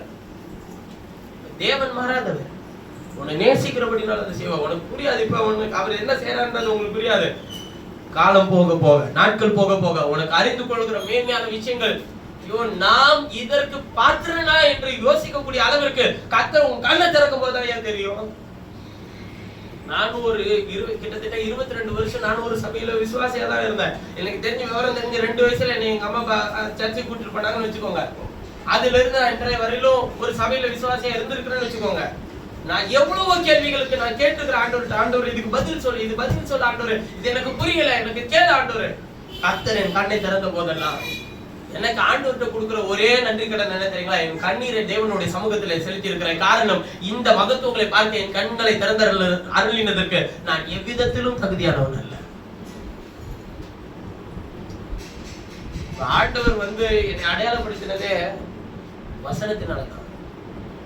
ஆண்டவர் சொல்றார், உண்மை உனக்கு நான் அருளிய என் வார்த்தைகள், நாவில் அருளிய என்னுடைய வார்த்தைகள், உண்மையில் அருளிய என்னுடைய ஆவியும், சந்ததியினுடைய சந்ததியினுடைய நீங்கவே நீங்குவதில்லை என்று கர்த்தர் சொன்னார். என்னுடைய வேலையை கர்த்தர் எனக்கு கொடுத்திருக்கிற பொறுப்பு என்ன தெரியுங்களா? அவருடைய ஆவியினால் வசனத்தை பகுத்தறிதல். அந்த வசனத்தை கொண்டு போய் எந்த மூலையில ஜனம் இருந்தாலும் அங்க கொண்டு போய் அவங்க ஒருத்தர் இருந்தாலும் போய் சொல்றதான் வேலை. ஒரு ஒரு ஒரு அட்மாஸ்பியர் உருவாக்கிட்டு ஒரு காங்கிரிகேஷன் ஏற்படுத்திக்கிட்டு நான் தான் பாஸ், நீ எல்லாரும் பா, நான் உனக்கு இதை செய்யறேன், அதையும் செய்ய என்னால முடியும், அதுக்கு ஆண்டவர் எனக்கு ரைட்ஸ் கொடுத்துருக்கிறார். ஆனா என்னுடைய பிரதான நோக்கம் என்னதாங்க? எங்கேயோ எனக்கு இருக்கிற ஜீவன் இருக்கிறவர்கள் ஓடிக்கிட்டே இருப்பாங்க, ஓடிக்கிட்டே இருப்பேன். கர்த்தர் எனக்கு கொடுத்திருக்கிற எல்லை வரையிலும் ஓடுங்க. இந்த பூமியினுடைய கிழக்கு தொடக்கி எங்க வேர்க்க முடியுதுன்னு நமக்கு தெரியாது. அது வரையில தேவன் எனக்கு எந்த பாதையெல்லாம் திறந்து கொடுக்கிறாரோ அந்த தேசங்களுக்குள்ளே, நாடுகளுக்குள்ளே, ஜனங்களுக்குள்ளே உள்ளே போய் கர்த்தருடைய வார்த்தையை உள்ள வைக்கிற பொறுப்பு, அந்த அழைப்பு எனக்குள்ள இருக்குமானா அங்கே கர்த்தர் என்னை கொண்டு போய் நிறுத்துவார். அதுல எந்த சந்தேகமும் இல்லை. உங்கள் கண்களே கண்டு இருக்கிறது. டிசம்பர் மாதம் 27ஆம் தேதி 2015 வருஷம் ஒரு 6 பேரை வச்சு ஒரு கூட்டத்தை ஒரு சின்ன ஒரு வீட்டுல கூட்டினோம். இவ்வளோ அப்புறம் அங்க இருக்கிற ஒரு தீப்பொறி கொண்டு வந்து திண்டுக்கல்ல விழுந்துச்சு. அங்க இருக்கிற ஜனங்களை வெளியே கொண்டு வந்துச்சு. அப்புறம் அங்கே வந்து கர்த்தருடைய பார்த்து ஆண்டவர் எப்படி நடத்துறாரு தெரியுங்களா? நான் கூப்பிட்டேன், எங்க வந்து கேளு, நான் யாரையாச்சும் கூப்பிட்டேன். அவர் நடத்துற நடத்திப்புக்கு முழுசு செவி கொடுக்கணுங்க. வார வாரம் ஒரு கூட்டம் வந்து வசனத்தை கேட்கணும், வசனத்தை கேட்கணும். ஏன் இதுக்கு முன்னாடி உங்க கேட்டதே இல்லையா? போனதே இல்லையா? அப்புறம் அந்த தீப்பொறியை கொண்டு வந்து ஆண்டவர் இங்க வச்சார். அப்புறம் இத்தனைக்கும் இதுதான் என்னோட நான் பிறந்து வளர்ந்த ஒரு, ஆனா இங்க நான் துவக்கல. ஒரு இடம் இருக்க மாட்டீங்களா பிரதர்? அது என்னுடைய அழைப்பே இல்லை பிரதர். என்னுடைய அழைப்பு என்ன? அவருடைய வசனத்தை கொண்டு போய் சேர்க்கிறது. மன்னார்குடி போக சொல்லி கர்த்தர் சொன்னார். அப்படி அங்க இருந்து ஒருத்தர் வந்து ஒருத்தவங்கள அவங்க குடும்ப வாழ்க்கைக்கு தான் கூப்பிட்டு வந்தோம். ஆனா தேவன் என்ன திட்டம் வச்சிருக்கிறாரோ அதை நிறைவேற்றிப்பாரு. நீங்க நினைக்கிறது உங்களுடைய மானசீக வாழ்க்கைக்கு, தேவன் நினைக்கிறது என்ன? நீங்க யோசிக்கிற மாதிரி இல்ல. நாகமான் குஷ்டரோகியின் வீட்டில அந்த சிறு பெண்ணை வேலைக்கு தான் அப்பாயின்மெண்ட் பண்ணியிருந்தாங்க. அவளுடைய வேலை என்ன? வேலை செய்யறது, வீட்டு வேலை செய்யறது. அவ குஷ்டரோகத்தை நீக்க அவள் தான் உதவியா இருப்பான்னு அவன் நினைச்சு பார்த்திருப்பானா? நீ சாதாரணமானவன் இல்ல. தேவன் உனக்குள்ள ஒரு நோக்கத்தை வச்சிருந்தாருன்னா அந்த நோக்கத்தை, திட்டத்தை நிறைவேற்றி கொள்வார். நான் போ ரெடி. ஆண்டவர் எதெல்லாம் திறந்து கொடுக்கிறாரோ, பெரிதும் அனுகூலமான வாசலை திறந்து கொடுக்க ஓடிட்டே இருக்க வேண்டியதாங்க வழி. என்னோட சேர்ந்து ஓடுறதுக்கு கால் ஆட்களோட ஓட முடியலன்னா குதிரைகளோடும் ரதங்களோடு எப்படி ஓடுவீங்கன்றாரு. இப்பவே ஓட முடியலன்னா இன்னும் இருக்கிற ஓட்டத்துல எல்லாம் எப்படி ஓடி முடிக்கிறது? சந்தோஷமா ஓடுங்க. எப்படி பிரதர் தேவை சந்திக்கப்படுது, இதெல்லாம் இவ்வளவு தேவை இருக்குது, இதெல்லாம் பத்தி உனக்கு கவலை இல்லையா? அதெல்லாம் எப்படியோ பார்த்து பாரு. அவரு அழைச்ச தேவன் உண்மையுள்ளவர். ஒரு நாள் அப்பத்துக்காக இறந்து தெரிய விட்ட தேவன் அல்ல, கேட்க வச்சவர் இல்ல. நான் இன்னைக்கும் அவர்களுடைய வார்த்தையை சாட்சியாக உங்களுக்கு சொல்றேன். யாரிடத்திலும் எந்த உதவியும் நான் கேட்டதில்லை. யாரும் இந்த உதவியை கேள் என்று என்னிடத்தில் சொன்னதும் இல்லை, அதை செய்கிறேன் என்று சொன்னதும் இல்லை. கர்த்தருக்கென்று மனப்பூர்வமா செய்யறதுன்னா செய்யுங்க, நான் கேட்கலாம் மாட்டேன். அதுக்கான பலனை கர்த்தர் உனக்கு தருவார். அவ்வளவுதான். அதான் விசுவாசம். ஒரு முறை நீங்க விசுவாசிக்கிறதுக்கு ஒரு விஷயத்த சொல்றேன். ஒரு முறை ஒரு காலை வேலையில எந்திரிச்சு என்னுடைய வேலைகளை செய்துட்டே இருந்தேன். கர்த்தர் என்னுடைய இருதயத்துல உணர்த்திட்டே இருந்தார். இந்த நபருக்கு போன் பண்ணி கேளு, அவன் ஒரு கஷ்டத்துல இருக்கான், அவன் ஒன்னு கேட்பான், கேட்கும்போது இல்லைன்னு சொல்லாதன்னு உணர்த்திட்டே இருந்தார். இது ஏதோ நமக்கு என்னடா ஒரு பெரிய விஷயமா இருக்கு. நம்மளே இங்க திண்டாட்டத்துல இருக்கிறோம். அடுத்த நாள் நான் ஒரு இஎம்ஐ கட்டணும் எனக்கு. அவன் கேட்பான், கேட்கிற போது இல்லைன்னு சொல்லாதன்னு கர்த்தர் உணர்த்திட்டே இருந்தார். நானே போன் பண்ணேன். ஒரு ஊழியர் அவரு வந்து நல்ல கொஞ்சம் கர்த்தர் அவர்களுடைய வாழ்க்கையில நல்ல சேவை பண்ணார். இப்ப அவர்கிட்ட போய் அதான் இல்லாதவங்கள்ட்ட கேள்வின்னு சொன்னாக்க கூட நம்ம என்ன பண்ணலாம்? பிரதர் உனக்கு எது பிரச்சனையான்னு சொல்லி கேட்கலாம். இருக்கிறது எல்லாமே இருக்குன்னு நம்ம நினைச்சுக்கிறோம். ஆனா அவருக்கு இருக்கிற கஷ்டத்தை ஆண்டவர் அறிஞ்சிருக்கிறார். கேளியா என்னையா ரொம்ப காலையிலேயே போன் பண்ணிட்ட, நல்லா இருக்கீங்களா என்ன விசாரிச்சு பேசிட்டு இருந்தேன்.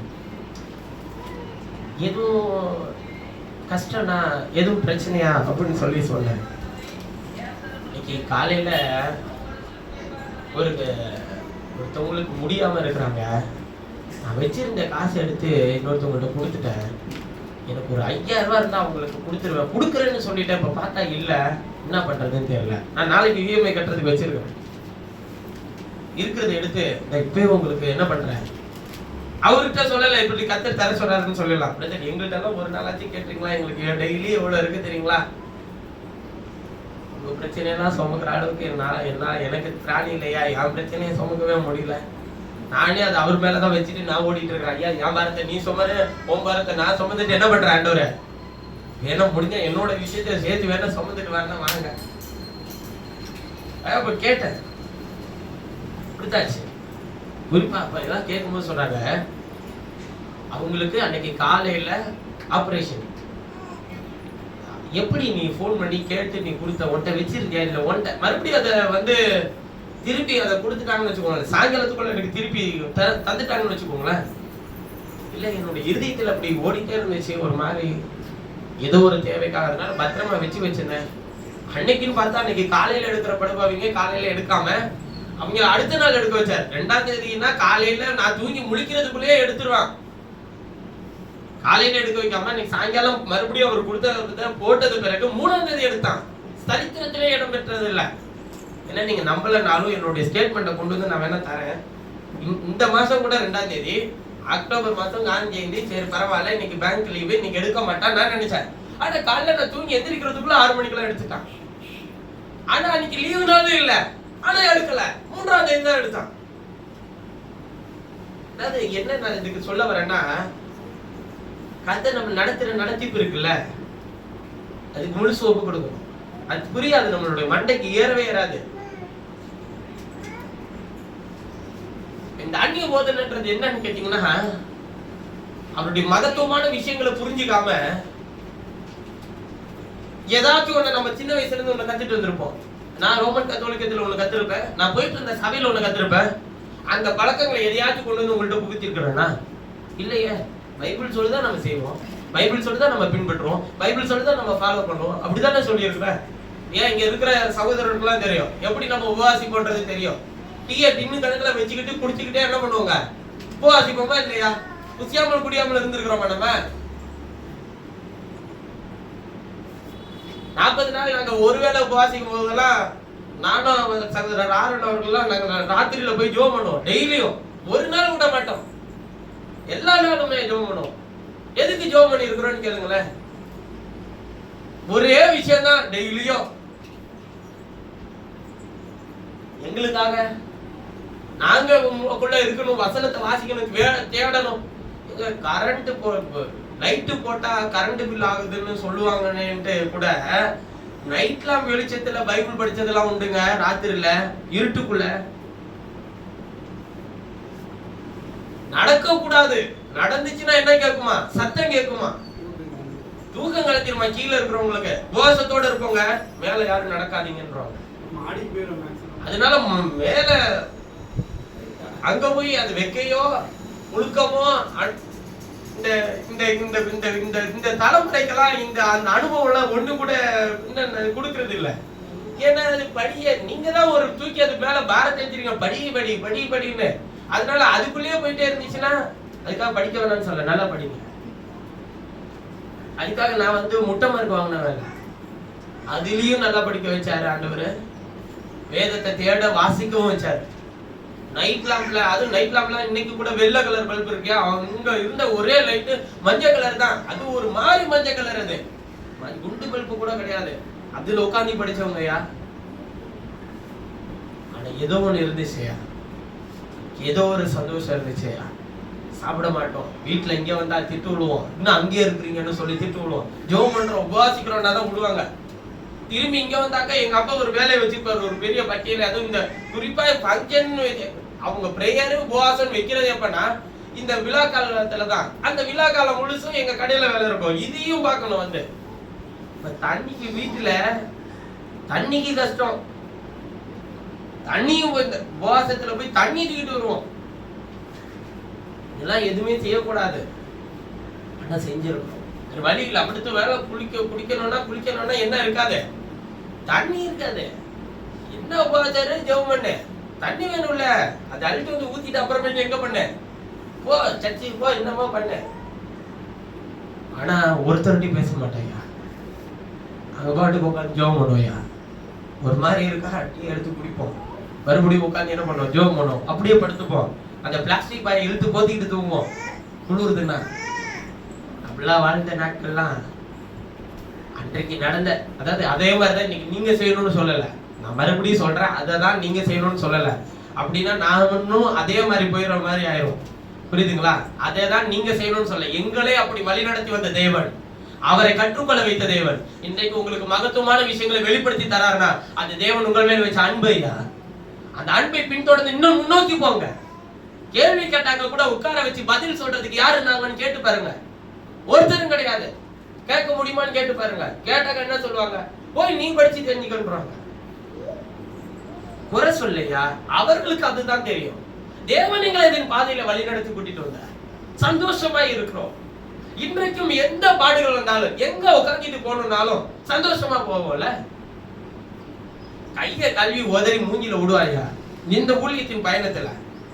சந்தோஷமா போயிருக்கா, நான் மோக்காக போறேன், இதெல்லாம் ஒரு பெரிய விஷயம் இல்லையா, இதுக்காச்சும் ஒரு இடம் கிடைச்சிச்சான்னு சந்தோஷமா போயிருக்கலாம் உண்டு. ஃபர்ஸ்ட் கிளாஸ் ஏசியில படுத்துட்டு போனதும் உண்டு, பாத்ரூம் பக்கத்துல உட்காந்துட்டு போனாலும் உண்டு.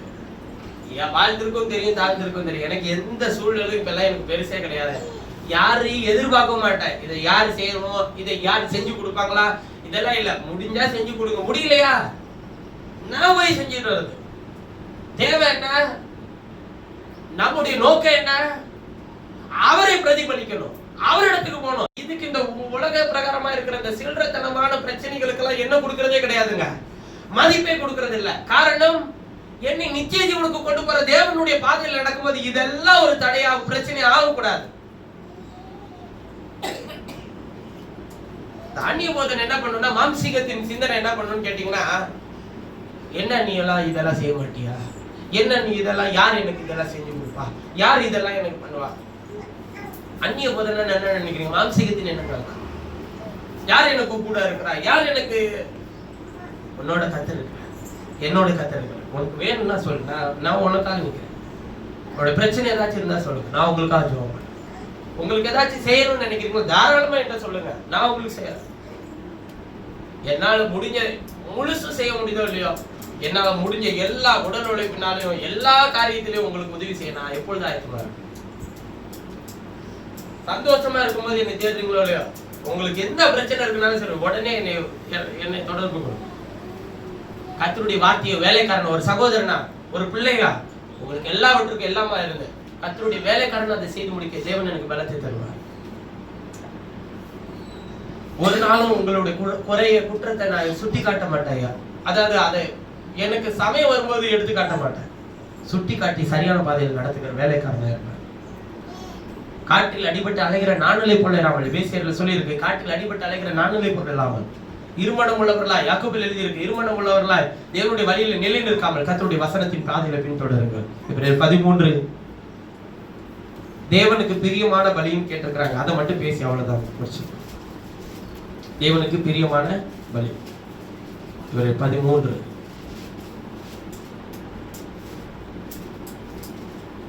16வது வசனம்.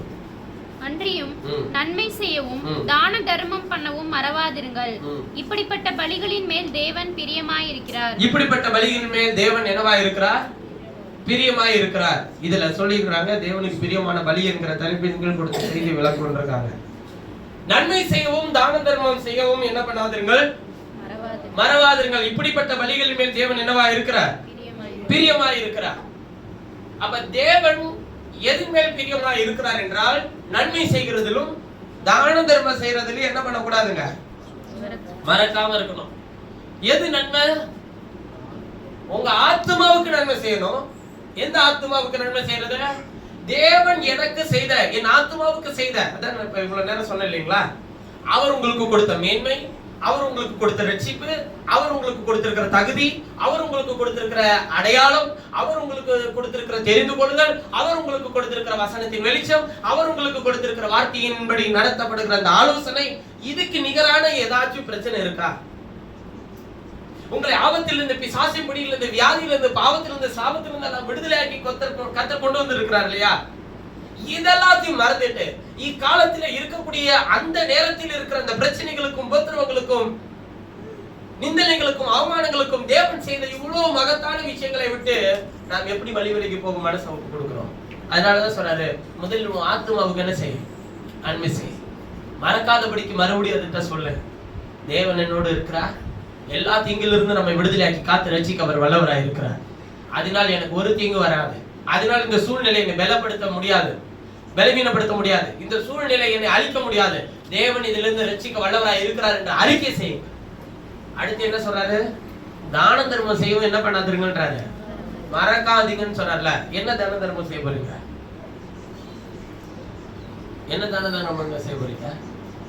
உங்களுக்கு என்ன செஞ்சாரோ அதே மாதிரி ஒரு தேவையோடு இன்னொருத்தர் இருப்பார்ல, உங்களோடு இருக்கிறாங்கல்ல, உறவுகள், நண்பர்கள், கூட இருக்கிறவர்கள், அக்கம் பக்கத்தில் இருக்கிறவங்க, இவங்க எல்லாரும் உங்களுக்கு என்ன தேவையை கர்த்தர் உங்களுக்கு செய்தாரோ அதே போல தேவைகளோடு, எதிர்பார்ப்புகளோடு, கண்ணீரோடு, வேதனையோடு உங்களிடத்துல வந்து ஏதாச்சும் புலம்புனா நீங்களும் சேர்ந்து ஆமா எனக்கு இந்த பிரச்சனை தான் இருக்கு அப்படின்னு சொல்லி புலம்ப கூடாது.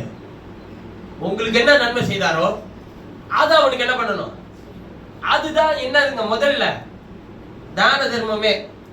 அப்புறம் உங்களிடத்தில் இருக்கிற பொருளை, நீங்க விற்கிற குழம்பு, அப்புறம் நீங்க கொடுக்கிற சோறை, இதெல்லாம் அப்புறம் பகிர்ந்துக்கலாம். ஃபங்க்ஷன் தான் பகிர்ந்துப்பீங்களா? ஃபங்க்ஷன் பகிர்ந்துக்கிறது வசூல் பண்றதுக்கு. எது தான தர்மம்? உங்க ஆத்மாவுக்கு தேவன் செய்த நன்மையை அவர்களுக்கு செய்யுங்க. அவன் எப்படிப்பட்ட ஆள் தெரியுமா பிரதர்? அவன் எவ்வளவு கோபமானவன் தெரியுமா பிரதர்? அவன் எப்படி என்னை தூசித்தான் தெரியுமா பிரதர்? ஆனா அவன்கிட்ட வந்திருக்கிறான், அவன் இந்த சூழ்நிலையில இருக்கிறான், உங்க கண்ணுக்கு தெரியுது இல்ல? தேவன் நேற்றும் இன்றும் என்று மாறாதவர் என்று அவனுக்கு சொல்லுங்க. இந்த தான தர்மத்தை தேவன் நினைவு கூறுவார். இதை தேவன் அறிந்து அதற்கேற்ற பலனை உங்களுக்கு தருவார். எப்பேற்பட்ட பாவி ரட்சிப்புகளை கொண்டு வர தேவனுக்கு பலன் உண்டு. எப்பேற்பட்ட, நீங்க சொல்லாம இருக்காதீங்க. நீங்க சொல்லிட்டு அப்புறமேட்டு அவன் கேட்கலன்னா விடுங்க. நீங்க உங்களுடைய வேலை என்ன பண்ணுங்க, செய்து முடிங்கயா. சுவிசேஷத்தை அறிவியுங்கள். அப்புறம் அவங்க கேட்கலன்னா அதுக்கப்புறமேட்டு நடக்கிற விஷயத்தை என்ன பண்ணிக்கலாம், அதுக்கப்புறம் பேசிக்கலாம். சமயம் வாய்த்தாலும் வாய்க்கா விட்டாலும் செய்யுங்க. ஆண்டவர் கொடுத்த வேலையை உண்மையா செய்யுங்க. குறிப்பா பக்கத்துல இருக்கிற நம்முடைய சகோதரர்களுக்கு எல்லாம் செய்யுங்க. அப்புறமேட்டு கூட இருக்கிற வெளியில இருக்கிறவங்களுக்கு செய்யுங்க. புரியுதுங்களா? முதல்ல ஆத்மாவுக்கு நன்மை செய்யுங்க, அப்புறம் தான தர்மம் செய்யுங்க, இன்னொரு ஆத்மாவுக்கு தான தர்மம் செய்யுங்க. இப்படிப்பட்ட பலிகள் மேல் தேவன் என்னவா இருக்கிறார்? பிரியமா இருக்கிறார். அதனால இதைதான் ஆண்டவர் பலியாக எதிர்பார்க்கிறேன். இதோட சரி, நீங்க கேட்ட கேள்வி எல்லாமே எல்லாவற்றுக்கும் எபிரேயர்கள் நிருபத்திலிருந்து கேட்ட எல்லா கேள்விக்கும் பதில் சொல்லியிருக்கிறேன். இன்னும் ஒரு சில கேள்விகள் தான் இருக்கு. ஆவியின் ரட்சிப்பு என்றால் என்ன? சரீர ரட்சிப்பு என்றால் என்ன? ஆத்தும ரட்சிப்பு என்றால் என்னன்னு கேட்டிருக்கிறாங்க. ரட்சிப்பின் அனுபவத்தினுடைய 3 பரிணாமங்கள் தான் அது. ஆவியின் ரட்சிப்பு என்பது முதல்ல ஆத்தும ரட்சிப்பு தான். ஆத்தும ரட்சிப்பு என்றது வசனத்தை ஏற்றுக்கொள்ளுதல். ஆவியின் ரட்சிப்பு என்பது வசனத்தினால் நடத்தப்படுதல். சரீர ரட்சிப்பு என்பது எடுத்துக்கொள்ளப்படுது. இந்த 3 ரட்சிப்பு நிறைவேறினாதான் அந்த நிறைவேறுதலுக்குள்ள போறவர்கள் நீங்க ரட்சிக்கப்பட்டு கொண்டேதான் என்ன பண்றோம். நல்ல கவனிங்க. ஆவியின் ஆத்தும ரட்சிப்புன்றது வசனத்தை ஏற்றுக்கொள்ளுதல். ஆவியின் ரட்சிப்பு என்பது வசனத்தினால் நடத்தப்படுதல். சரீர ரட்சிப்பு என்பது எடுத்துக்கொள்ளப்படுதல். அவர் வரும்போது இந்த அற்பமான சரீரத்தை மகிமையின் சரீரத்துக்கு ஒப்பாக மறுரூபப்படுத்துவார். எடுத்துக்கொள்ளப்படுதல். அதுக்குள்ள போற வரையிலும் நீங்க என்ன பண்ணிதான் ஆகணுங்க, கர்த்தருடைய வார்த்தையும் வசனத்தை ஏற்றுக்கொள்ளணும், அதன்படி நடக்கணும். ஏற்றுக்கொள்ளணும், நடக்கணும். ஏற்றுக்கொள்ளணும், நடக்கணும். அவன் தேவனோடு சஞ்சரித்துக் கொண்டிருக்கும் போதே காணப்படாம இருப்பான். நான் தான் ஏத்துக்கிட்டாச்சே. ஏத்துக்கிட்டாச்சுன்னா எல்லாமே ஏத்துக்கிட்டாச்சா? கர்த்தர் வெளிப்படுத்த நீங்க ஏற்றுக்கொள்ளணும், நடக்கணும். ஏற்றுக்கொள்ளணும், நடக்கணும். இந்த ப்ராசஸ் எதுவரையிலும் நடந்துகிட்டே இருக்கும். அவர் உங்கள் சரீரத்தை எடுத்துக்கொள்ற வரையில் நடக்கணும். அப்பதான் ரட்சிப்பு நிறைவேறும். அதான் முடிவு பெரிந்தும் நிலைநிற்பவனே. ஆவியின் ரட்சிப்பு பெற நான் என்ன செய்யணும்லாம் கேட்டிருக்கிறாங்க. ரட்சிப்பு பெற ஒண்ணும் செய்ய தேவையில்ல, ஏற்றுக்கொண்ட வசனத்தின்படி நடக்க ஒப்பு கொடுத்தா போதும், அவர் உங்களை நடத்துவார். அப்புறம் மாம்சீகத்தின் எண்ணங்களை எப்படி ஜெயிக்கிறதுலாம் கேட்டிருக்காங்க. பொதுவான கேள்வியில மாம்சத்தின் எண்ணத்தை ஜெயிக்கணும்னா ஒரே வழிதான் இருக்கு. ஆவியின் சிந்தையை நீங்கள் வளர்த்துக்கொள்ள மாம்சீகத்தின் சிந்தனை என்ன பண்ணலாம், ஜெயிக்கலாம். ஆவியின் சிந்தனை எப்படி வளர்த்துக்கிறதுனா அதுக்கு ஒண்ணுமே பண்ண முடியாது. வசனத்தை எந்த அளவிற்கு நீங்க உள்ள ஏத்துக்கிறீங்களோ, எந்த அளவிற்கு உங்கள் சிந்தனைக்குள்ள இருதயத்துக்குள்ள அது விழுந்து கிடக்கும், மாம்சீகத்தின் சிந்தனை தலை தூக்கவே தூக்காது. இவன் யார் எனக்கு செய்வான், இவன் யார் எனக்கு கொடுப்பான், இவங்க யார் என் மேல அன்பு செலுத்துவார், இந்த எண்ணங்களே தலை தூக்காது. காரணம் என்ன தெரியுங்களா? இப்ப வசனம் உள்ள பொழுது வசனம் என்ன சொல்லுது, நான் இருக்கிறேன். மனுஷர்கள் நாசியில் சுவாசம் உள்ள மனுஷன் என்ன பண்ணாத, நம்பாத, நான் இருக்கிறேன், நான் உன்னோடு இருந்து உன்னை போகிற இடத்துல உன்னை காத்து உன்னை திரும்ப உன்னை சிவ தேசத்துக்கு கொண்டு வருவேன், நான் சொன்னது வரையிலும் உன்னை சொன்னதை செய்யும் அளவு உன்னை கைவிடுவதில்லை. இந்த வசனம் எல்லாம் உள்ள லோடா இருந்துச்சுன்னா இந்த சிந்தனை நமக்கு வந்துடும். யார் இருந்தாலும் சரி ஆண்டவரே, இல்லனாலும் சரி ஆண்டவரே, நீர் இருக்கிற ஆண்டவரே, என்னை பாதுகாக்க நீர் இருக்கிறே, நடத்த நீர் இருக்கிறே, தேவையை சந்திக்க நீர் இருக்கிறே, என் கரத்தை ஆசீர்வதிக்க நீர் இருக்கிறே, கடன் கொடுப்பாய் கடன் வாங்காதிருப்பாய் என்று சொன்ன வார்த்தை எனக்கு உரியதா இருக்கிறது, என்னை அப்படி வழி நடத்த நீ வல்லவரா இருக்கிற. இந்த மாம்சத்தின் சிந்தனையை ஜெயிக்கணும்னா ஆவியின் சிந்தனை தரிச்சுக்கணும். பாவத்தை ஜெயிக்க என்ன வழியெல்லாம் கேட்டிருக்காங்க. பாவத்தை ஜெயிக்கலாம் ஒண்ணுமே பண்ண முடியாது. விசுவாசம் உள்ள இருந்துச்சுன்னா பாவம் வெளியே போயிடும். எப்படி பாவம் செய்றீங்க, அவிசுவாசத்தால பாவம் செய்றீங்க. எழுதி இருக்கு. ரெண்டு விஷயத்தை நினைவுல வச்சுக்கோங்க. பாவத்தை ஜெயிக்கணும்னா நான் யாரு, கர்த்தர் எனக்குள்ள எதை தந்திருக்கிறார், நீங்க யாரு, தேவனுடைய பிள்ளை, நான் இதை செய்யலாமா யோசிச்சுக்கோங்க. அவர் தந்த வசனத்தை விசுவாசிங்க. இப்படி எழுதி இருக்கிற வார்த்தைக்கு விரோதமா நம்ம செய்யக்கூடாது. இது ரெண்டும் தான், இந்த எண்ணங்களும் அந்த புரிதலும் தான் உங்களே ஜெயம் கொள்ள வைக்கும் பாவத்தை. புரியுதுங்களா? வேற இன்னொரு கேள்வி கேட்டிருக்கிறாங்க. சுயநீதி, தேவநீதி, அநீதி. சுயநீதி அப்படின்னா உங்களுடைய நீதி நியாயங்கள் எல்லாம் ஏசாயா 64:6 சொல்லி இருக்கிறாரு. உங்களுடைய நீதி நியாயங்கள் எல்லாம் துடைத்து போடப்பட்ட அழுக்கான கந்தை. ரோமர் 10:3 சொல்றாரு சுயநீதியை வெறுத்துன்றாரு. அப்ப சுயநீதி என்பது நாம் செய்கிற நீதி எல்லாமே சுயநீதி. நமக்கு நலன் என்று தோன்றுகிற காரியம் எல்லாம் சுயநீதி. தேவநீதியை குறித்து சொல்றாரு ரோமர் 1:17, ரோமர் 3:21-22 சொல்லும்போது சொல்றாரு. எழுதிக்கோங்க. சுயநீதி, தேவநீதி, அநீதின்னு எழுதிக்கோங்க. எழுதிக்கிறவங்களுக்கு சொல்றேன். சுயநீதினா ஏசாயா 64:6, ரோமர் 10:3. சுயநீதி பக்கத்துல எழுதிக்கோங்க. ஏசாயா 64:6 வாசிக்கலாம். யாராச்சும் ஒருத்தர் வாசிக்கலாம். ரோமர் 10:3 யாராச்சும் ஒருத்தர் வாசிக்கலாம்.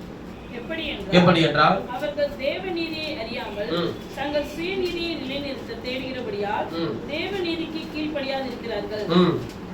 விசுவாசிக்கிற எவரும் சுயநீதியை பின்தொடரபடினால தேவநீதிக்கு என்ன பண்ணாம இருக்கிறாங்களா, கீழ்ப்படியாது இருக்கிறார்கள். ரோமர் 10:3 தான் வாசிங்களா? ஏசாயா 64:6 நாங்கள் அனைவரும் போல இருக்கிறோம், எங்களுடைய நீதிகள் எல்லாம் அழுக்கான கந்தை போல இருக்கிறது. எங்களுடைய நீதிகள் எல்லாம் அழுக்கான கந்தைகள் போல இருக்கிறது. எங்களுடைய நீதி எல்லாம் அழுக்கான கந்தை. நாம் நலவென்று தோன்றுகிற விஷயம் எல்லாமே அழுக்கான கந்தை. இப்ப தேவ நீதினா என்ன பிரதர்? ரோமர் 1:17 விசுவாசத்தினாலே நீதிமான் பிழைப்பான் என்று எழுதியிருக்கிறபடி விசுவாசத்தினால் உண்டாகும் தேவ நீதி விசுவாசத்திற்கென்று அந்த சுவிசேஷத்தினால் வெளிப்படுத்தப்படுகிறது. பாருங்க, விசுவாசத்தினால செய்யப்படுற நீதிதான் தேவ நீதி. விசுவாசம் இல்லாம வசனத்துக்கு புறம்பான நீங்க செய்யக்கூடிய எல்லா நீதியுமே அது தேவ நீதியில வராது. அது உங்களுடைய நீதி. தேவ நீதினா என்ன? விசுவாசித்து எழுதப்பட்டிருக்கிற வாக்கியம்படி கர்த்தர் எனக்கு இதை செய்கிறார் அல்லது இதை செய்ய சொல்லுகிறார் என்று செய்யக்கூடிய ஒவ்வொரு கிரியைகளுக்கும் தேவ நீதி என்று அவர் சொல்லுகிறார். ரோமர் 3:21-22. ரோமர் 3 அதே தேவ நீதியில தான். இப்படி இருக்க நியாயப்பிரமாணம் இல்லாமல் தேவநீதி வெளியாக்கப்பட்டிருக்கிறது. நியாயப்பிரமாணம் இல்லாமல் தேவநீதி வெளியாக்கப்பட்டிருக்கிறது.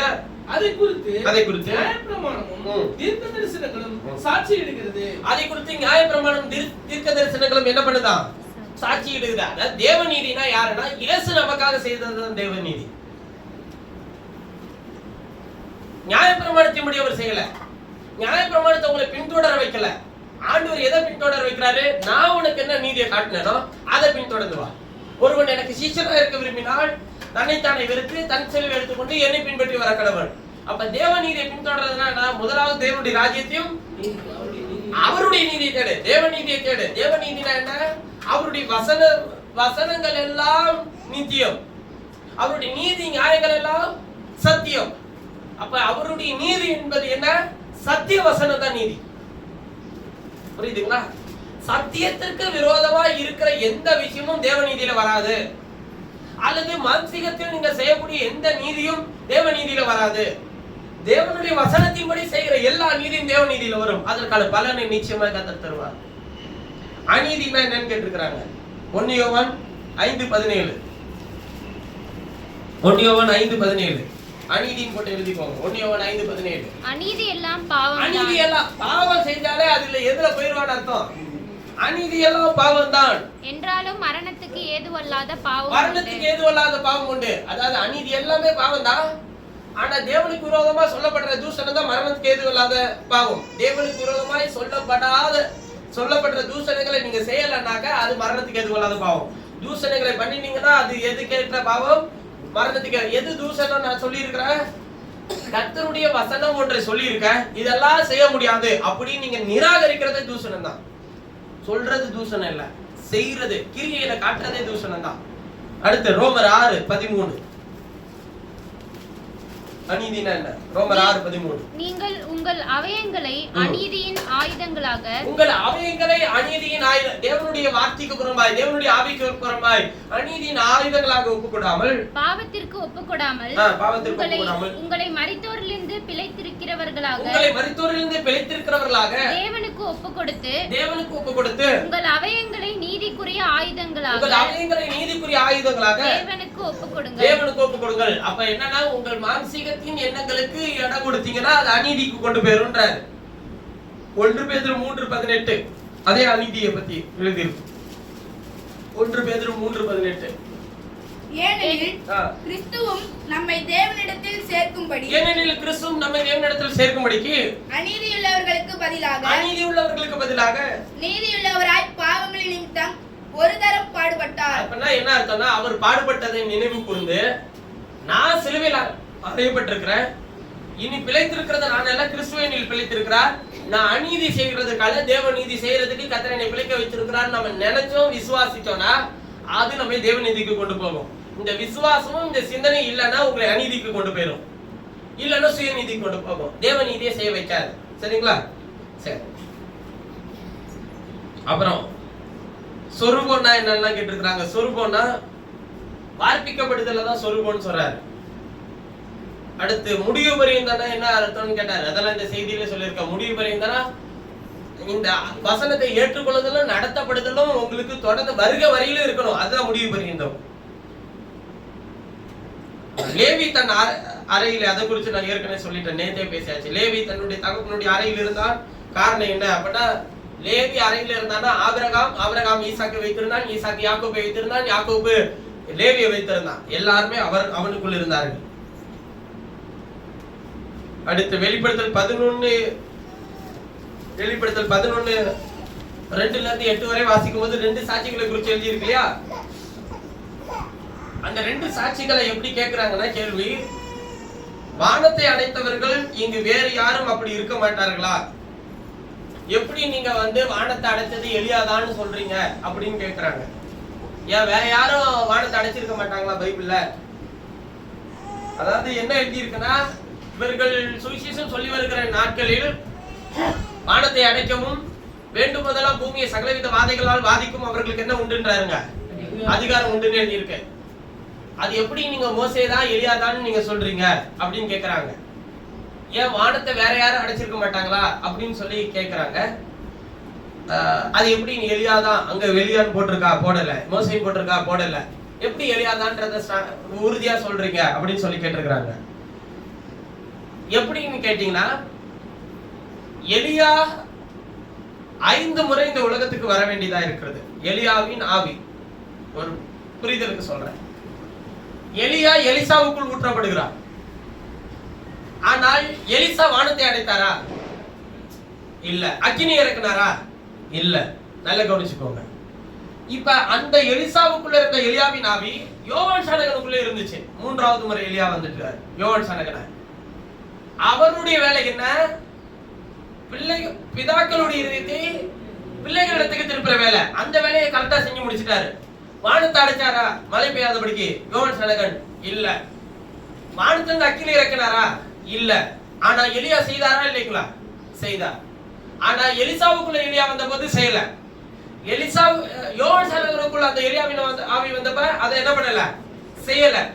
இப்ப எலியாவின் ஆவி கிரியை செய்து இப்ப புறஜாதியின் காலத்துல பிள்ளைகளுடைய இருதயத்தை பிதாக்களாகிய ஆதி அப்போஸ்தலரிடத்துக்கு கிரியை செய்ய வச்சிட்டு இருக்கிறார். கர்த்தர் தம்முடைய ஊழியக்காரர்கள் மூலமாய் உங்களுடைய இருதயத்தை பிதாக்களாகிய ஆதி அப்போஸ்தலரிடத்துக்கு திரும்ப செய்து வச்சிருக்கிறார். மூல உபதேச வசனத்துக்கு திரும்ப செய்துட்டு இருக்கிறார். அது பேசுற எனக்குள்ள மாத்திரம் இல்ல, கேட்கிற உங்களுக்குள்ளேயும் கிரியை செய்யுது. ஆனா இப்ப வானத்தை மழை பெய்யாதபடிக்கு அடைச்சு வச்சிருக்கிறாரா? இல்ல. அந்த எலியாவின் ஆவி இப்ப கிரியை செய்தனா வானத்திலிருந்து அக்கினி இறங்கிட்டு இருக்கா? இல்ல. ஆனா நல்லா கவனிச்சுக்கோங்க, வரப்போகிற இஸ்ரவேலுக்கு போக போற அந்த எலியா திரும்பவும் அதே போல கிரியைகளை நடப்பிப்பார்ன்றார். இப்ப இஸ்ரவேல எலிசாவுக்குள்ள எலியா இருக்குன்றத நம்ப மாட்டான். புரியுதுங்களா? இஸ்ரவேல யோவான் ஸ்நானகனை எலியான்னு ஏத்துக்க மாட்டான். இப்ப இஸ்ரவேல இப்ப புறஜாதி நமக்குள்ள எலியாவின் ஆவி கிரியை செய்துன்றதே நம்ம அங்கீகரிக்கலனாலும் பரவாயில்ல. ஆனா ஆண்டவர் சொல்றாரு அந்த வேலையை செய்யறதே எலியாவினுடைய ஆவிதான். விளங்குதுங்களா? அப்ப எலியாவினுடைய ஆவி என்ன செய்யும்னு கேட்டீங்கன்னா தேவனிடத்துக்கு நம்மளை திரும்ப செய்யுது. ஆனா இஸ்ரவேலர்களிடத்திற்கு அனுப்பப்படப்போற அந்த 1260 நாள் அளவும் 42 மாதங்கள் அளவும் அந்த சுவிசேஷத்தை அவர்கள் பிரசங்கிப்பார்கள். அப்படி பிரசங்கிக்கும் போது என்ன செய்வாங்கன்னு கேட்டீங்கன்னா இஸ்ரவேலர்களை கர்த்தரிடத்துக்கு திரும்ப செய்யும்படிக்கு வானத்தை மழை பெய்யாதபடிக்கு வானத்தை அடைக்க அவர்களுக்கு என்ன உண்டு? அதிகாரம் உண்டு. பூமியை வாதைகளால் வாதிக்க அவர்களுக்கு என்ன உண்டு? அதிகாரம் உண்டு. ஏன் வாதைகளால் வாதிச்சது மோசே மட்டும்தானா அப்படின்னு சொல்லி கேட்டீங்கன்னா ஆமா, மோசே மட்டும்தான். ஏன் மந்திரவாதிகளும் செய்தாங்களே, மோசே செய்த எல்லா வாதியும் செய்ய முடிஞ்சா? முடியலையே. ஏன் வானத்திலிருந்து அக்கினி இறக்கினது எலியா மட்டும்தானா? ஆமா, எலியா மட்டும்தான். இஸ்ரவேலர்கள் மறுபடியும் அதே கிரியை செய்தா மட்டும்தான் இவங்க மோசே எலியான்றத நம்புவான். ஏன் அப்படி நான் சொல்றேன்னா இஸ்ரவேலர்கள் பழைய ஏற்பாட்டை விசுவாசிக்கிறார்கள். மோசே சொல்லி இருக்கிறார், என்னை போல ஒரு தீர்க்கதரிசியை உங்கள் நடுவில் எழும்ப பண்ணுவார் என்று சொல்லி இருக்கிறார். அது இயேசுதான்றதை இன்னவரை இஸ்ரவேலர்கள் விசுவாசிக்கல. ஆனா மோசே வருவார் நம்புறாங்க. அதனால கர்த்தர் அவர்களுக்கு மோசே அனுப்புவார். எலியா முந்தி வர வேண்டியதா இருக்கிறதுன்னு சொல்லி எழுதி இருக்கு. பழைய ஏற்பாட்டிலும் எழுதப்பட்டிருக்கிறது, மல்கியாவிலும் சொல்லப்பட்டிருக்கு. கர்த்தருடைய பெரிதும் பயங்கரமான நாள் வருகிறதற்கு முன்னே எலியா வர வேண்டியதா இருக்கிறது என்று சொல்லப்பட்டிருக்கிறது. அதை இஸ்ரவேலர்கள் விசுவாசிக்கிறார்கள். எலியா வருவார் என்று விசுவாசிக்கிறார்கள் இஸ்ரவேலர்கள். ஆனால் திரும்பவும் சொல்லுகிறேன், புதிய ஏற்பாட்டு காலத்திலிருந்து யோவான் ஸ்நானகனை அவர்கள் எலியாவாக அங்கீகரிக்கவில்லை. இப்பொழுது இருக்கிற எலியாவின் ஆவியை அவர்கள் அங்கீகரிக்க மாட்டார்கள். ஆனால் எலியா வருவார்கள் என்று விசுவாசிக்கிறார்கள். அவர்கள் எழுதி கொடுத்த வார்த்தையின்படியே கர்த்தர் மோசேயும் எலியாவையும் அவர்களுக்கு அனுப்புகிறார். புரிஞ்சிருக்குன்னு நினைக்கிறேன். எலியாதான் செய்வாரா? வேற யாரும் செஞ்சது இல்லையான்னு கேட்டா வேற யாரும் செஞ்சது இல்ல. அப்படி செய்திருக்கிறாங்கன்றதுக்கு ஒரு ஆதாரத்தை நீங்களே எனக்கு எடுத்து காட்டுங்க. உங்களாலையும் முடியாது. அட்டை முதல் அட்டை வரை தேடினாலும் உங்களாலையும் முடியாது. இவ்வளவு உறுதியா அங்க எழுதப்படாது எப்படி நீங்க சொல்றீங்க? வேண்டுமானால் நீங்கள் கைவிடப்பட்டால் நீங்கள் இருந்து எலியாதான் வராரா மோசேதான் இருக்க வராரான்றத பார்த்துட்டு கூட வாங்க, எனக்கு ஒரு பிரச்சனையும் இல்ல. ஆனால் இஸ்ரவேலர்களுக்கு பிரசங்கிக்க போறது அந்த 2 பேர் தான். இவர்கள் 2 பேரை குறிச்சு சொல்றாரு, விளக்கு தண்டு இவர்கள் தான், ஒளிவு மரம் இவர்கள் தான் அப்படின்னு சொல்லுவாரு. தேவனுக்கு முன்பாக நிற்கிற விளக்கு தண்டுகளும் ஒளிவு மரங்களும் இவர்கள் தான். ஒளிவு மரம் இயேசு, அவருடைய சுவிசேஷத்தை சுமக்கிற இந்த 2 பாத்திரங்கள். அவர்களையும் அந்தி கிறிஸ்து என்ன பண்ணுவாங்க? கொலை செய்து போடுவான். சரி, அப்புறம் வேற வெண்கல பாதங்களை அபிஷேகம் பண்ணுதல்னு சொல்லி கேட்டிருக்கிறாங்க. வெண்கல பாதங்களை அபிஷேகம் பண்ணுதல் என்றால் என்னன்னு கேட்டிருக்கிறாங்க. இத ஆசரிப்பு கூடாரத்துல கேட்ட செய்தியில இருந்து கேட்டிருக்கிறாங்க. வெண்கல பாதங்களை அபிஷேகம் பண்ணுதல் என்றால் என்னன்னு கேட்டிருக்கிறாங்க. வெண்கல பாதங்கள்னா முதல்ல யாருன்றத படிங்க. வெளிப்படுத்தின விசேஷம் 1வது அதிகாரம். வெளிப்படுத்தின விசேஷம் 1வது அதிகாரம்.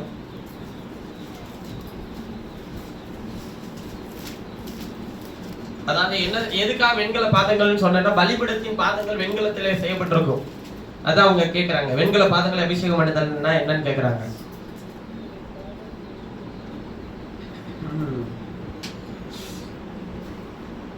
வெளிப்படுத்தல் 1 அதிகாரம்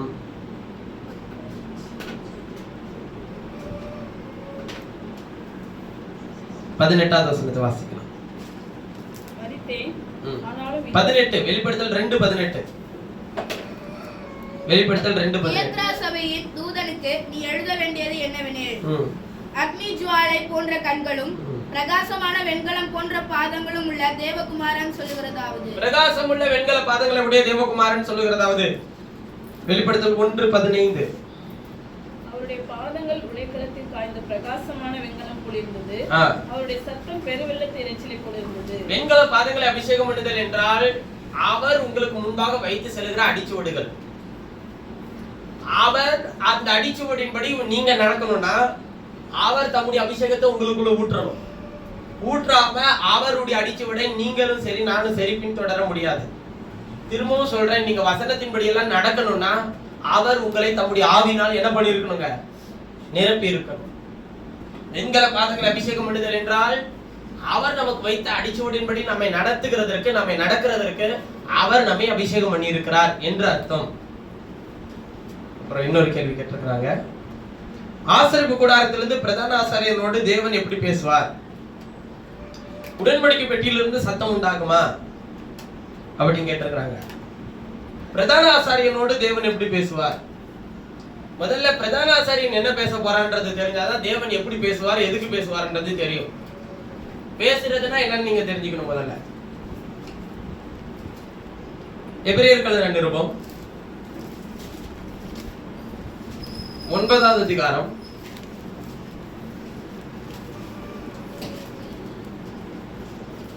25வது வசனத்தை வாசிக்கலாம். பிரதான ஆசாரியன் அந்நிய இரத்தத்தோட வருஷந்தோறும் பரிசுத்த ஸ்தலத்துக்குள் பிரவேசிக்கிறது போல அவர் அநேகம் தரம் தம்மை பலியிடும்படிக்கு பிரவேசிக்கவில்லை. போதும், என்ன சொல்ற? பிரதான ஆசாரியன் அந்நிய இரத்தத்தோட வருஷந்தோறும் அதுக்குள்ளே பிரவேசித்தது போல அவர் அநேக தரம் தம்மை பலியிடும்படிக்கு பிரவேசிக்கவில்லை என்றார். இன்னொரு வசனம் இருக்கு, அவன் தன்னுடைய பாவத்துக்காகவும் ஜனங்களுடைய பாவத்துக்காகவும்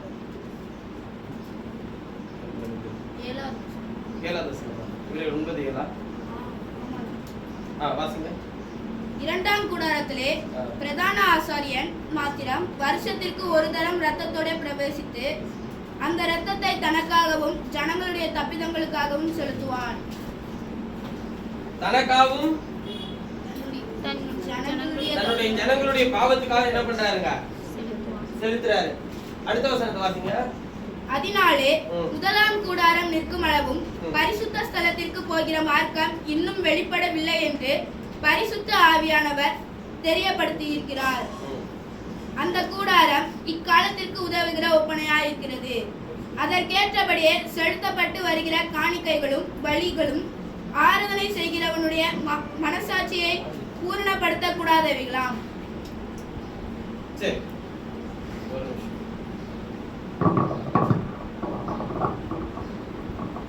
சொல்றாரு பாருங்க, முதல்ல பிரதான ஆசாரியன் எதுக்காக உள்ள போய் பலி செலுத்திட்டு உள்ள போறாருன்னு கேட்டீங்கன்னா தன்னுடைய பாவத்துக்காகவும் ஜனங்களுடைய பாவத்துக்காகவும். அப்ப இவர் என்ன பேசுவாரு? இவர் அந்த பாவத்தை மன்னிச்சாருன்னா உயிரோட வருவான். ஒருவேளை இவன் குற்றத்தோட பாவத்தோட உள்ள போயிருந்தானா இவன் திரும்பி என்ன பண்ண மாட்டான், வரமாட்டான். அப்ப இவர் பேசுறது எதை பேசுறதுக்காக, இவர் பேசி எதை சரி பண்றாருன்னு கேட்டீங்கன்னா அவன் பாவத்தை மன்னிப்பார். அப்ப எப்படி பேசுவாருன்னு கேட்டீங்கன்னா இவன் போய் ரத்தத்தை தெளிச்சுக்கிட்டே இருக்கும்போது தான் பேசணும். ஆண்டவரே தன்னுடைய பாவத்துக்காகவும் ஜனங்களுடைய பாவங்களுக்காகவும் இவன் போய் பேசணும் பிரதான ஆசாரியன். அப்ப கர்த்தர் அவனோடு கூட என்ன பண்றாருன்னா மன்னிச்சிட்ட அப்படின்றதுக்கு அவனை ஜீவனோடு கர்த்தர் வெளியே அனுப்புவார். ரத்தம் தீந்தோட அவன் என்ன பண்ணிடணுங்க, வெளியே வந்துடணும். ரத்தம் இருக்கிறவன் தான் உள்ள இருக்கணும். ரத்தம் தீந்துருச்சுன்னா அவன் வெளியே வந்துடணும். அதுக்கப்புறம் உள்ள இருந்து பேச முடியாது. ரத்தம் தெளிச்சுக்கிட்டே இருக்கும்போது தான் பேச முடியும். ரத்தம் தீந்துருச்சுன்னா உள்ள இருக்க கூடாது. அப்ப ஜீவன் அவனை காப்பாத்துறது எது? ரத்தம். அவர் கிருபாசன தண்டையிலிருந்து அந்த ரத்தத்தை அங்கீகரிக்கிற வரையிலும் அவனுடைய பாவம் மன்னிக்கப்பட்டிருக்கு என்ற அர்த்தம். அவன் பாவத்தை கர்த்தர் மன்னிக்கல அப்படின்னா அவன் உயிரோட இருக்க மாட்டான். அவன் அங்க மரிச்சு போயிடுவான். பேசுதல் என்றால் நீங்கள் செலுத்துகிற ரத்தத்தை, அந்த ஜீவனை அவர் அங்கீகரித்தல் என்ற அர்த்தம்.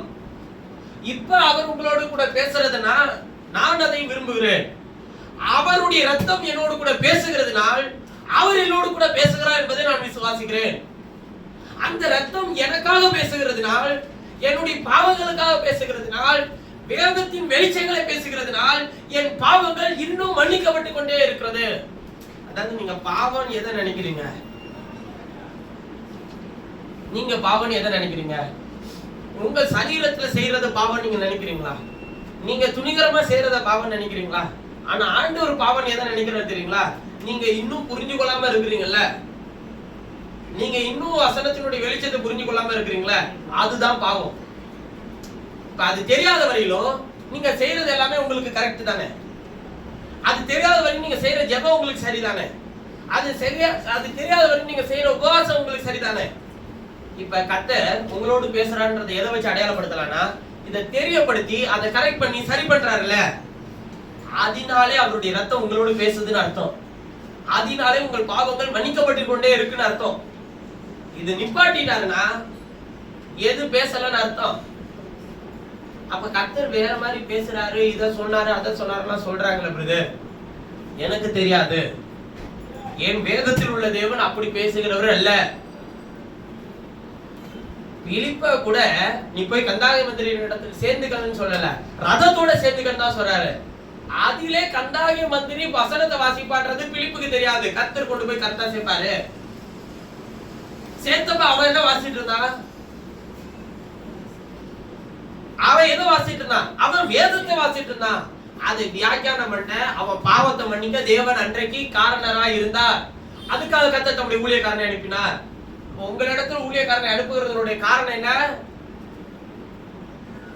உங்களுக்குள்ளே இருக்கிற தவறான புரிதலை உங்களை விட்டு எடுத்து போட்டு சரியான புரிதலை உங்களுக்குள்ள உண்டாக்க உங்கள் பாவங்கள் மன்னிக்கப்பட்டு கொண்டிருக்கிறது என்றும் அவர் உங்களுக்காக பேசிக் கொண்டிருக்கிறார் என்றும் அர்த்தம். இதை இஸ்ரவேலர்களிடத்தில் ரத்தமாக வைத்திருந்தார், இன்றைக்கு உங்களிடத்தில் ஜீவனுடைய வார்த்தையாக வைத்திருக்கிறார். இவ்வளவுதான் வித்தியாசம். புரியுதுங்களா? இல்ல மறுபடியும் கூட சொல்றேன், உங்களிடத்தில் அவர் பேசுகிறார் என்பதை எப்படி நீங்க தேட முடியும்னா, அவர் உங்களுக்கு வசனத்தை வெளிப்படுத்த உங்கள் பாவத்தை சுட்டி காட்டி, எது பாவம் நீங்க நினைச்சிட்டு இருக்கீங்க, உங்கள் சரீரத்தில் செய்தது அதெல்லாத்தையும் மன்னிச்சிருவாருங்க. அது ஒரு பெரிய விஷயமே இல்ல. அவரிடத்துல ஆண்டவரே என்னை மன்னியும், என்னை சரிப்படுத்தும், என்னை சீர்படுத்தும் சொல்லி உங்களை ஒப்புரவாக்கினால் போதும், ஆண்டவர் மன்னிப்பார். இந்த பாவத்தை யார் மன்னிக்கிறது? நீங்கள் அறியாமல் செய்து கொண்டே இருக்கிறீர்களே, தொடர்ந்து இது சரி என்று செய்து கொண்டே இருக்கிறீர்களே, அது பாவம் இல்லையா? அது அசுத்தம் இல்லையா? அது யார் சரி செய்யறது? தேவன் வெளிப்படுத்தினா தானே உங்களால சரி செய்ய முடியும். தேவன் வெளிப்படுத்தினா தானே உங்களுக்கு விசுவாசம் வரும். தேவன் வெளிப்படுத்தினா தானே அந்த விசுவாசத்தின்படி உங்களை நீங்க நடக்க முடியும், உங்களை நடத்த முடியும். உங்களுக்கு நான் சொல்ற விஷயம் புரியுதுங்களா? ஒரு உதாரணத்துக்கு சொல்றேன். நோவாவுக்கு கர்த்தருடைய கண்களில் கிருபை கிடைக்கலனா அவன் எப்படி அந்த பாவிகளோடு கூட அழிந்து போயிருப்பானே? கிருபை என்ன பண்ணினது? அவனுக்கு உபதேசித்தது. கடைசிக்கு போயிடக்கூடாது. உபதேசித்தது, வேலையை கட்ட வைத்தது, நடத்தினார். உபதேசித்தார், நடத்தினார், கிரியை செய்தார், உள்ளே பிரவேசித்தார். விளக்குதுங்களா? நோவா பேலையை கட்டல. மறுபடியும் நல்லா தெரிஞ்சுக்கோங்க, நோவா பேலையை கட்டல. நோவாவால் அதை செய்ய முடியாது. கொடுத்தவர் அவனை கட்ட வைத்தார். கர்த்தர் கட்டளையிட்டபடியெல்லாம் நோவா செய்து முடித்தான். நோவா செய்யல, செய்து முடித்தான் எழுதியிருக்க. அவனை செய்ய வைத்தார். மலையில் காண்பிக்கப்பட்ட மாதிரிபடியே செய் என்று மோசேக்கு சொன்னார். ஒரு மனிதனால் செய்ய முடியுமா? சொன்னவர், காண்பித்தவர் அவனுக்குள்ள இருந்து செய்ய வைத்தார். இன்றைக்கு உங்களோடு கூட பேசுகிறவர் உங்களை நடத்தி கொண்டு போவார். அதுக்கு நீங்க செய்ய வேண்டிய ஒரே ஒரு விஷயம், சுயத்துக்கு செவி கொடுக்காம தேவன் சொல்ற வசனத்துக்கு செவி கொடுத்தா போதும். அந்த வார்த்தை உங்களை நடத்தி நித்திய ஜீவனுக்கு கொண்டு போகும். தேவனுடைய நடத்துதல் உங்களுக்கு புரியுதா? நீங்க பாவம் நினைச்சிட்டு இருக்கிறது எதையோ, அவரு பாவம் நினைச்சிட்டு இருக்கிறது வேற எதையோ. அது அவரே சொல்லி இருக்கிறாரா இல்லையன்றதை படிச்சு பாருங்க. எபிரேயர் 10ல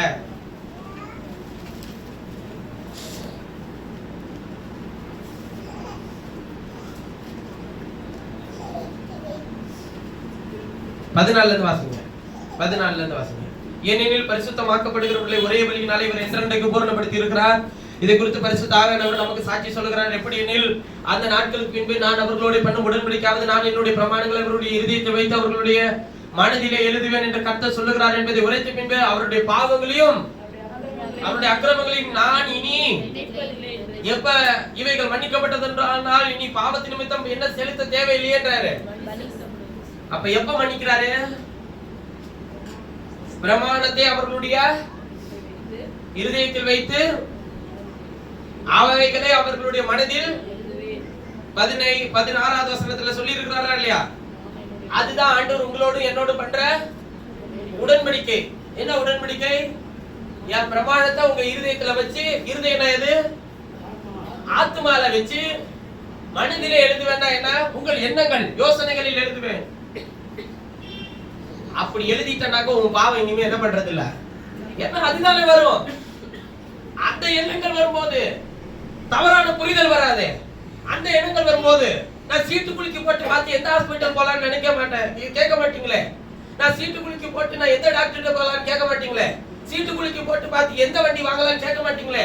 சீட்டு குலுக்கி போட்டு பார்த்து நான் சவர் திங்கலாமா வேண்டாமான்னு கேட்க மாட்டீங்களே. கேட்பீங்களா? சீட்டு வண்டியிலே போடப்படும், காரிய சித்தியோ கர்த்தரால் வரும். காரிய சித்தி புதிய ஏற்பாட்டு காலத்துல சீட்டு போட்டு தேர்ந்தெடுத்தது யார? மத்தீயாவை. தேவன் அவனை தேர்ந்தெடுத்தாரா? இல்லையே. யாரை தேர்ந்தெடுத்தார்? தேவன் பவுலை. அப்ப இப்ப சீட்டு போட்டு பார்த்தா நீங்களும் அஞ்ஞானிகளை போல தானே இருக்கிறீங்க. யாருக்கு சீட்டு போட்ட பார்த்தது? எதுக்காக சீட்டு போடுற விஷயத்தை வச்சாரு? இயேசு கிறிஸ்துவின் உடையின் பேர்ல சீட்டு போடுற வரையில அதை வச்சிருந்தார். அவர் சீட்டு போட்டு கொடுத்திருக்கிறது எது தெரியுமா? நான் சீட்டுன்னா நீங்க மாசத்தோறும் போற அந்த சீட்டை சொல்ல. அவர் சீட்டு போட்டு இன்னைக்கு கையில கொடுத்திருக்கிறது எது தெரியுமா? இந்த கர்த்தருடைய வார்த்தை தான். கர்த்தருடைய புத்தகத்திலே தேடி வாசியுங்கள். அவைகள் ஒன்று ஜோடி இராது, அவைகள் ஒன்று குறையாது. கர்த்தருடைய வாய் அவைகளை சொல்லிட்டு கர்த்தருடைய ஆவி அவைகளை சேர்க்கும். அவைகளை அவர்களுக்கு சீட்டு போட்டு வைத்திருக்கிறார். அவர் சொன்னது நிறைவேறும் என்று அவர் சொல்லியிருக்கிறார். இங்க ஒண்ணு இருக்குன்னா இங்க ஒண்ணு இருக்கும். அதை இணைச்சு காட்ட கர்த்தருடைய ஆவியானவருடைய அனுக்கிரகம் உங்களோட இருந்துச்சுன்னா உங்களை நடத்திட்டு போவாரு. நீங்க எந்த மருத்துவர் அணுகணும்னு சொல்லி நீங்க கேட்டுட்டு நான் ஜோமண்டு தான் போவேன்னா அதுக்குள்ள போய் சேர்ந்துருவீங்க. கர்த்தர் உங்க இருதயத்துல என்ன தெளிவு தராரோ அதன்படி நடங்க. அந்த மனுஷனுக்கு அவருடைய ஞானத்தை தரலன்னா உங்க மரணத்திலிருந்து அவங்களை தப்புவிக்க ஒருத்தராலும் கூடாது. ஃபேமஸான ஸ்பெஷாலிட்டி டாக்டராக இருக்கட்டும், அந்த வைத்தியத்தில் கை தேர்ந்தவராக இருக்கட்டும், தேவன் உங்களுக்கு சுகத்தை தர விரும்பினார் நீங்கள் காப்பாற்றப்படுவீர்கள். ஒருவேளை அதுதான் உங்களுடைய பாதையா இருக்குமானால் உங்களை காப்பாற்ற எவ்வளவு ஸ்பெஷாலிட்டியும் முடியாது, எவனாலையும் முடியாது. இதை நீங்க விசுவாசிக்கிறீங்களா இல்லையா? ஆமே, நான் அதை விசுவாசிக்கிறேன். எப்படி பேசுறான்னு தெரியுதா? வார்த்தையை உங்களுக்குள்ள வச்சு அதை ரிமைண்ட் பண்ணிட்டே இருப்பார். அடுத்து, உடன்படிக்கை பெட்டியிலிருந்து சத்தம் உண்டாகுமா? அதுதான் உடன்படிக்கை பெட்டியிலிருந்து உண்டாகிற சத்தம் தான். இதான் உடன்படிக்கை பெட்டி. இதுக்குள்ள கிறிஸ்துவின் உயிர்த்தெழுதல், மரணம், அடக்கம், உயிர்த்தெழுதல் எல்லாவற்றையும் குறித்ததான சத்தம் கேட்கப்பட்டுட்டே இருக்கும். இதை யார் சுமக்கிறார்களோ மரணமே வழி விடுங்க, யோர்தான் வழி விடும். மரணம் நான் சொல்றது என்னன்னா இரண்டாம் மரணம், நரகம், பிசாசு. இவனை ஜெயிக்க ஒரே வழி கர்த்தருடைய வேதத்தை உங்கள் தோளின் மேல் சுமக்கணும். அப்படின்னா என்ன? இப்படி சுமக்கிறதா? வேதத்தை சுமக்கணும் இப்படி சுமக்கிறதா? இல்ல, அவருடைய வார்த்தையை உங்கள் இருதயத்தில் பதித்துக் கொண்டவர்களா அவர்கள் தேவனுடைய வேதம் அவன் உள்ளத்தில் தைத்திருக்கிறபடியால் அவர்கள் நடைகள் ஒன்று என்ன பண்றது இல்ல. அவன் யாரும் ஏமாற்ற முடியாது. புரியாத வரலும் சும்மா ஏமாத்த வேலை பயமுறுத்திக்கிட்டே இருக்கலாம். அங்க அது வந்து நின்னுச்சு, இது வந்து நின்னுச்சு, உனக்கு இதுதான் காரணம், இதுதான் பிரச்சனை. சரி, உனக்கு காரணம் என்னன்னு சொல்றாருல்ல ஆண்டவர், சொல்றாருல்ல வழி நடத்தணுமா இல்லையா? நம்முடைய ஆண்டவர் காரணத்தை சொல்லிட்டு வழி நடத்தாம போற இன்னொரு வார்த்தையை சொல்லிடுவான். ஆனா அது இந்த இடத்துல இருந்து சொல்லக்கூடாது. கையால் ஆகாதவர் இல்ல அவரு. நம்முடைய ஆண்டவர் சொன்னாருன்னா செய்து காட்டிப்பார், சொன்னாருன்னா நடத்தி கூட்டிட்டு போவார். நோவாவுக்கு கர்த்தருடைய கண்களுக்கு கிருபை கிடைச்சிச்சுன்னா அவனை பேலையை கட்ட வச்சு அவனை உள்ள சேர்த்தார். நீயும் உன் வீட்டார் மதற்குள்ள பிரவேசின்னு சொன்னாரா இல்லையா? கட்டினதுக்கு அப்புறம் சொன்னாரா, கட்டி முடிக்கிறதுக்கு முன்னாடி சொல்லிட்டாரா? கட்டினதுக்கு அப்புறம் சொன்னாரா பிரவேசின்னு சொன்னாரா? கட்டி முடிக்கிறது இந்த பிளான்லாம் கொடுக்கும் போதே நீ உன் வீட்டார் அனைவரும் அதற்குள் பிரவேசிப்பீர்கள் சொன்னாரா? முன்னாடியே சொல்லிட்டார். அதனாலதான் நான் சொல்றேன், அவர் தான் அவனை கட்ட வச்சாருன்னு சொல்றேன். அப்ப அவர் திட்டம் பண்ணினபடி அவன் செய்தான், செய்து முடித்தான். அந்த வீட்டில் உள்ள அனைவரும் அதற்குள் என்ன பண்ணினார்கள்? பிரவேசித்தார்கள். உங்களால புரிஞ்சிக்கவே முடியலையா தேவனுடைய கிரியை? பொறுமையா காத்துருங்க. இதுதான் உபவாசத்தினுடைய மேன்மை. கர்த்தர் உங்கள் இருதயத்திலிருந்து நடத்துற நடத்திப்ப நீங்க பாருங்க. நீங்க இவ்வளவு நாள் வரையிலும் அப்படிப்பட்ட நடத்திப்ப பார்த்திருக்க மாட்டீங்க. அந்த நிமிஷத்தில் கர்த்தர் முடிவு எடுக்க வைப்பார். அந்த ஷான பொழுதிலே தேவன் யார் என்பதை உங்களுக்குள்ள இருந்து நிரூபித்து காண்பிப்பார். சாதாரணமான விஷயத்தை கொண்டு அசாதாரணமான விஷயத்தை செய்து முடிச்சுட்டு போயிருவாருங்க. நம்பிக்கையோட இருங்க, விசுவாசத்தோட இருங்க, சோர்ந்து போகாதீங்க. தேவ பலன் உங்களை ஆளுகை செய்து காத்து நிரப்பும். ஆதாம் பாவம் செய்தான், தேவன் ஏன் பூமியை சபித்தார்னு கேட்டிருக்கிறாங்க. பாவம் செய்தது ஆதாம், ஏன் பூமியை கர்த்தர் சபிக்கணும்னு கேட்டிருக்கிறாங்க. கர்த்தர் முந்தின ஆதாம் பூமியிலிருந்து உண்டான மண்ணானவன், அவனை ஆசீர்வதிச்சிட்டார். ஆனா அவன் எங்கிருந்து எடுக்கப்பட்டானோ அந்த பூமியை சபித்ததுனால அவன் முகத்தின் வேர்வை நிலத்தில் சித்த அவன் என்ன பண்றான்? பாடுபடுறான். இப்ப நீங்க வாழ்ந்து கொண்டிருக்கிற இந்த பூமி சபிக்கப்பட்ட பூமியா ஆசீர்வதிக்கப்பட்ட பூமியா? சாபத்தை பெற்றுக்கொண்ட பூமி தான். பிந்தினாலமாக இயேசு வந்து அதனாலதான் அவர் இதே பூமிக்கு வர வேண்டியதா இருந்தது. அவர் வந்து நம்முடைய விலையேறப்பட்ட ரத்தத்தை சிந்தி இந்த பூமியில சிந்தி பரிசுத்தப்படுத்தி சாபத்தை உங்களை விட்டு நீக்கி பாவத்தை உங்களை விட்டு நீக்கி உங்களை நம்முடைய பிள்ளைகளாக அங்கீகரித்திருக்கிறார். கிட்டத்தட்ட எல்லா விஷயத்துக்கும் பதில் சொல்லிட்டேன். சுயநீதியாதான் அப்புறம் எல்லாம் ஒன் மார்க் கொஸ்டின் மாதிரி கேட்டிருந்தீங்க. முடிவு பெரிய என்ன, முத்தடித்தல்னா என்ன, சொருபனா என்ன, திருக்குள்ளனா என்ன, இது எல்லாமே இந்த செய்தியில எல்லாத்துக்கும் சொல்லிட்டேன். அதெல்லாம் வார்த்தைக்கான டெஃபினேஷன் தான். முழு அதுக்குள்ள ஏதாச்சும் கொஞ்சம் நேரம் நின்று பேசுற அளவுக்கு இல்ல. மாம்சத்தின் எண்ணங்கள், யோசனைகள், சிந்தனைகள் இதுல இருந்து எப்படி வெளியே வர வேண்டும், அதான் நான் ஏற்கனவே சொன்னேன்ல. நீங்க உங்கள் மாம்சீக சரீரத்தில் வசனத்தினால் நிரப்பப்பட இதுல இருந்து உங்களால் என்ன பண்ண முடியும்? எளிதாய் நிச்சயமா வெளியே வர முடியும். முதல்ல உங்களுடைய ஸ்தானம் என்னன்றதை நினைவு கூறணும். சர்ச்சில் இருக்கும்போது தேவ பிள்ளை இல்ல, சர்ச்சில் இருக்கும்போது மட்டும் தேவ பிள்ளை இல்ல, எங்க இருந்தாலும், வெளில இருந்தாலும், ஊர்ல இருந்தாலும், தெருவில் இருந்தாலும், சண்டை போட்டுட்டு இருந்தாலும், கோபத்துல இருந்தாலும், என் ஸ்தானம் இது, நான் இதை செய்யலாமா, எனக்கு கொடுத்த தகுதி யார் கொடுத்தது, அதனால நான் இப்படி பண்ணலாமான்றதை யோசிக்கணும். புரியுதுங்களா? கர்த்தர் உங்களை ஆசீர்வதித்து பலப்படுத்த நாம் யாரும் ஜெபம் செய்யணும். கர்த்தர் கொடுத்த வார்த்தையை ஆசீர்வதிக்கும். தேவன் பரத்திலிருந்து நம்மோடு கூட பேசின வார்த்தைகளுக்காகவும் வெளிச்சங்களுக்காகவும் கர்த்தர் நம்மை பலப்படுத்தி நம்மை நிலைநிறுத்தி ஆசீர்வதித்து வல்லவராக இருக்கிறார். கர்த்தர் நம்மோடு கூட பேசி நமக்கு கொடுத்த இவ்வளவு தெளிவுக்காக, இன்னும் நம்மோடு கூட பேச போகிற தயவுக்காக நம்ம மத்தியில் இருக்கிற தாயார், ஊழியக்கார தாயார் ஜெபம்.